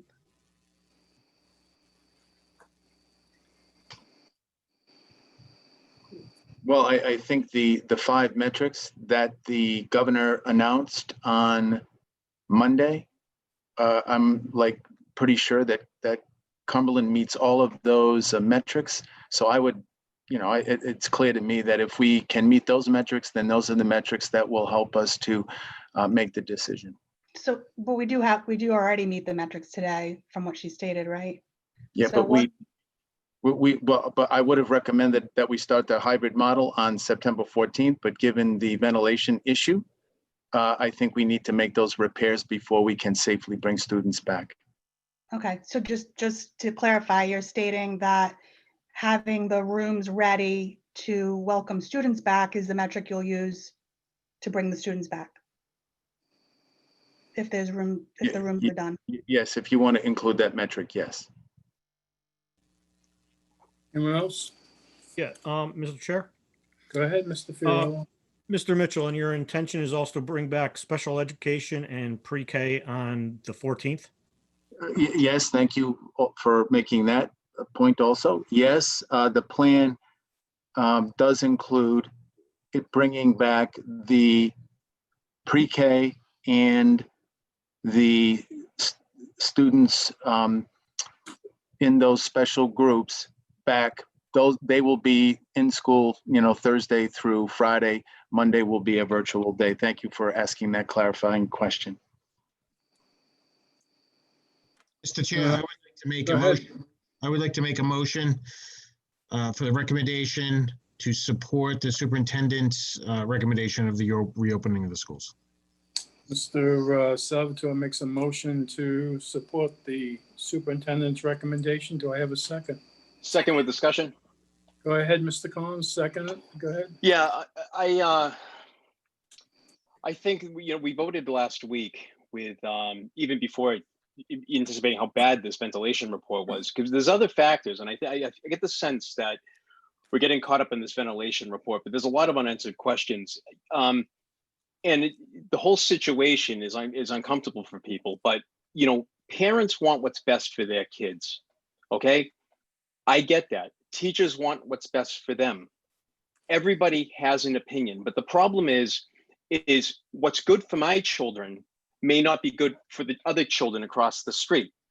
So whatever we decide today is going to impact the whole community, even me. This vote tonight will impact me, my job, but I have to vote based on what's best for the 4,500 students in Cumberland.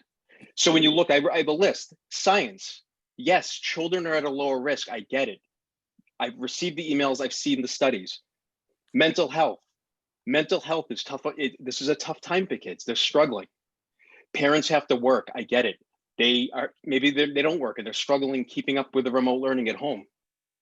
Teachers, students were protesting outside of Cumberland High.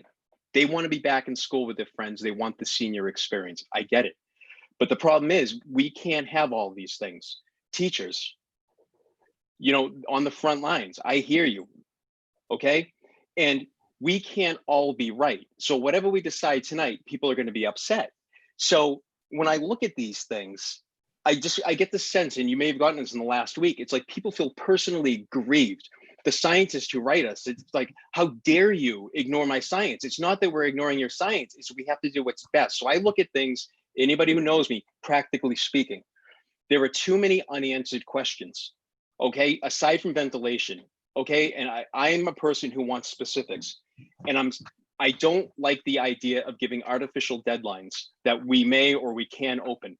I've said all along, I want to start the year remotely, not resort to it. I am optimistic we can get back in, but I think it's unfair to parents. And I also fear that there's going to be an outbreak. And I also get the sense that we are succumbing to political pressure. Okay. Yes, there's been tension. There's been a lot of tension, but we have to do what's right, regardless of what people maybe in Providence feel what's best for us. Now, with all that being said, with all these considerations, there is still a virus out there. And with all of our opinions, the virus does not care about our opinions. The virus didn't care about taking my father from me a couple of months ago. And it sure as hell doesn't care about the safety of our children. So I'm a no. Mr. Chair.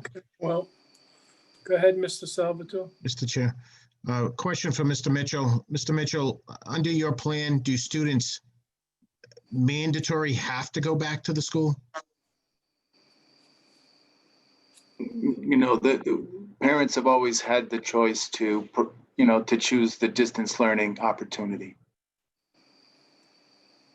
Okay, thank you. Anyone else? We have a motion and we have a second. Hearing no other questions, we'll take a roll call vote. Mrs. I'm sorry, Bernardo? I can't. Go ahead, Mrs. Whitworth. I'm unsure of this, so I just want to ask if I can amend the motion or not. Well, we would need to withdraw, both parties would have to agree to withdraw, right, Mr. Adams? Oh, okay. She can move to amend the motion, and she need a second, and okay, the motion, then you would vote on the amended motion. Okay, Mrs. Waters, so legal counsel says you can make that amended motion, and we need to get a second on that. So I'd like to make a motion to amend the original motion to use Mr. Mitchell's language for the motion to recommend that we go distance learning while the school is being repaired, and use the ventilation metrics as the metric for determining when students go back. That's fine. I think that's the same motion, the same motion that Mr. Mitchell wants us to approve, but that's fine. Do we have a second on that? Second. Second by Mrs. Friedman. Any further discussion on the amendment? On a roll call vote for the amendment, please, Mr. Salvatore? We can't hear you. You're muted. I'm sorry. I'm a yes. Thank you. Yes. Mrs. Friedman, Yes. Mrs. Waters, Yes. Mr. Fiorello, Yes. Mrs. Bernardo, Yes. yes, Mr. Collins, No. there's a no, and the chair votes yes. That passes on a 6-1 vote. On the motion now, as amended, we have a, Mr. Adams, do I need to have a new, You don't. The motion is now on the floor as amended for a as vote. amended? Okay, that we follow that metrics that the superintendent talked about when it comes to the air quality. Correct? Correct. So, Mr. Salvatore, I'm a yes to support the superintendent's recommendation. Thank you, Mr. Chair. Mrs. Friedman? Oh, we're voting again? Yes. I'm Yes. confused. We Okay. had only voted on the amendment. So Mrs. Waters? just so, before we go, just so you're clear, Mrs. Friedman, there was a motion. Mrs. Waters made an amendment to the motion which passed. You are now voting on the motion as amended. Mrs. Okay. Waters' amendment included Oh. that the metric that would be used was the cleaning of the ventilation system in the various rooms. So that is in part now of the original motion to open the schools beyond distance learning on or about October 13th or sooner, depending on how that process plays out. So just so you're clear as to what Thank you're you. voting on. Sure. Thank you. All right, so can we redo the vote over again, Mr. Salvatore? I am a yes. I support the superintendent's recommendation. Mrs. Friedman? Yes. Mrs. Waters? Yes. Mr. Fiorello? Yes. Mrs. Bernardo? Yes. Mr. Collins? No. And the chair votes yes. It passes 6-1. Thank you. All right, next is comments from the public again. Mr. Chandler, could you open it up again? Tell me if anyone's raising their hand. We have a Marty Crowley. Hello? Hi, please state your name and address for the record, please.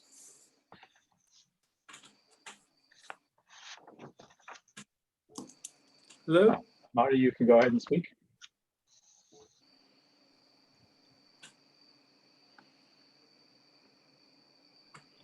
Okay, let's go to the next person then.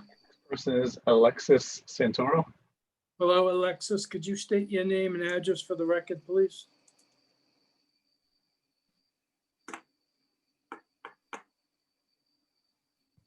You'll need to unmute. Yep. I've requested an unmute and we've got nothing at this time. Okay, let's move to the next one, Mr. Chandler. Oh, that was the last one. Okay, well, Oh, next I have is, one more, Paul. I'm sorry. go ahead. Amy Dwyer. Hello, Amy. Could you state your name and address for the record, please? Yes. Hi, can you hear me? Yes, we can. Okay, thank you.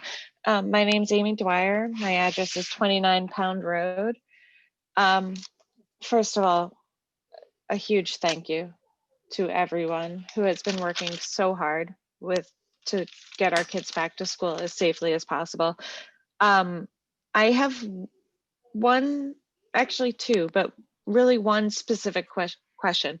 I'm in a unique position. Our children, we have one who's heading into 7th grade at North Cumberland Middle, and we also have one who is heading into 9th grade at Cumberland High School for the first time. We were one of the 21% who chose to wait until the 31st. So we received the new survey a couple of days ago. And when we received that, I felt as if the choice for my high schooler was different than I had originally imagined. So when I learned that the only choice for distance learning was going to be the virtual academy through Edgenuity, knowing my kid and that independent learning structure wasn't going to quite be right for him, I felt that the only choice we had was to do in person. And I'm comfortable with that, hearing all of the measures that are going to be taken by our district. I feel really good about that. What I'm not comfortable with was the one comment, the one statement during the budget discussion that we're really not in the position to do ventilation repairs at the high school level.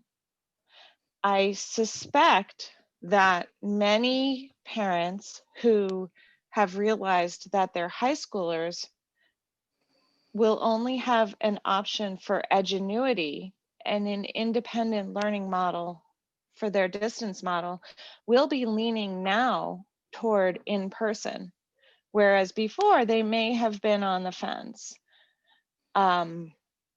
And so I have a strong suspicion that the numbers of students returning to the high school in person may be higher than what we all originally suspected. I wouldn't be surprised if we have 75% of the population or even higher coming back to the high school now that we know that if they stay home for in-person only, they're being expected to do so independently. So with that in mind, I question the decision for the budgetary money to be only diverted toward the elementary schools and to consider the middle schools to be in pretty good shape and to say that the high school would require millions of dollars to repair. And so we're not able to approach that.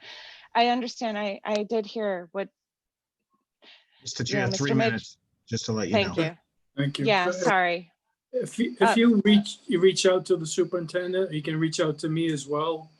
We'll get that question answered for you. Yeah, all I ask is that we just keep in mind the numbers as you watch those final numbers coming in. If a lot of percentage are coming back to the high school, more than you expected, can we please divert some of our funds toward repairing their ventilation systems as well, please? Okay, thank you. Okay, Mr. Chandler, we're done.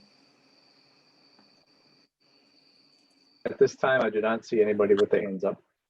Okay, it's been a tough night, everyone, and I appreciate everyone's consideration. I need a vote to adjourn. I'll make a motion to adjourn the meeting. Yep, Mrs. Waters makes a motion to adjourn. Second. Second by Mr. Collins. All in favor? Aye. Aye. Opposed? Ayes have it, 7-0. I just want to remind everyone, we do have a school committee meeting next week as well. So, well, it is. So No, maybe, I was certain. We're going to need a lot of them, I think, through this planning process. I wasn't being facetious. Yeah, okay. We got some work to do now, so. All right, we all have work to do. Thank you, everyone, and good night. Thanks, everybody. Thank you all. Thank you. I need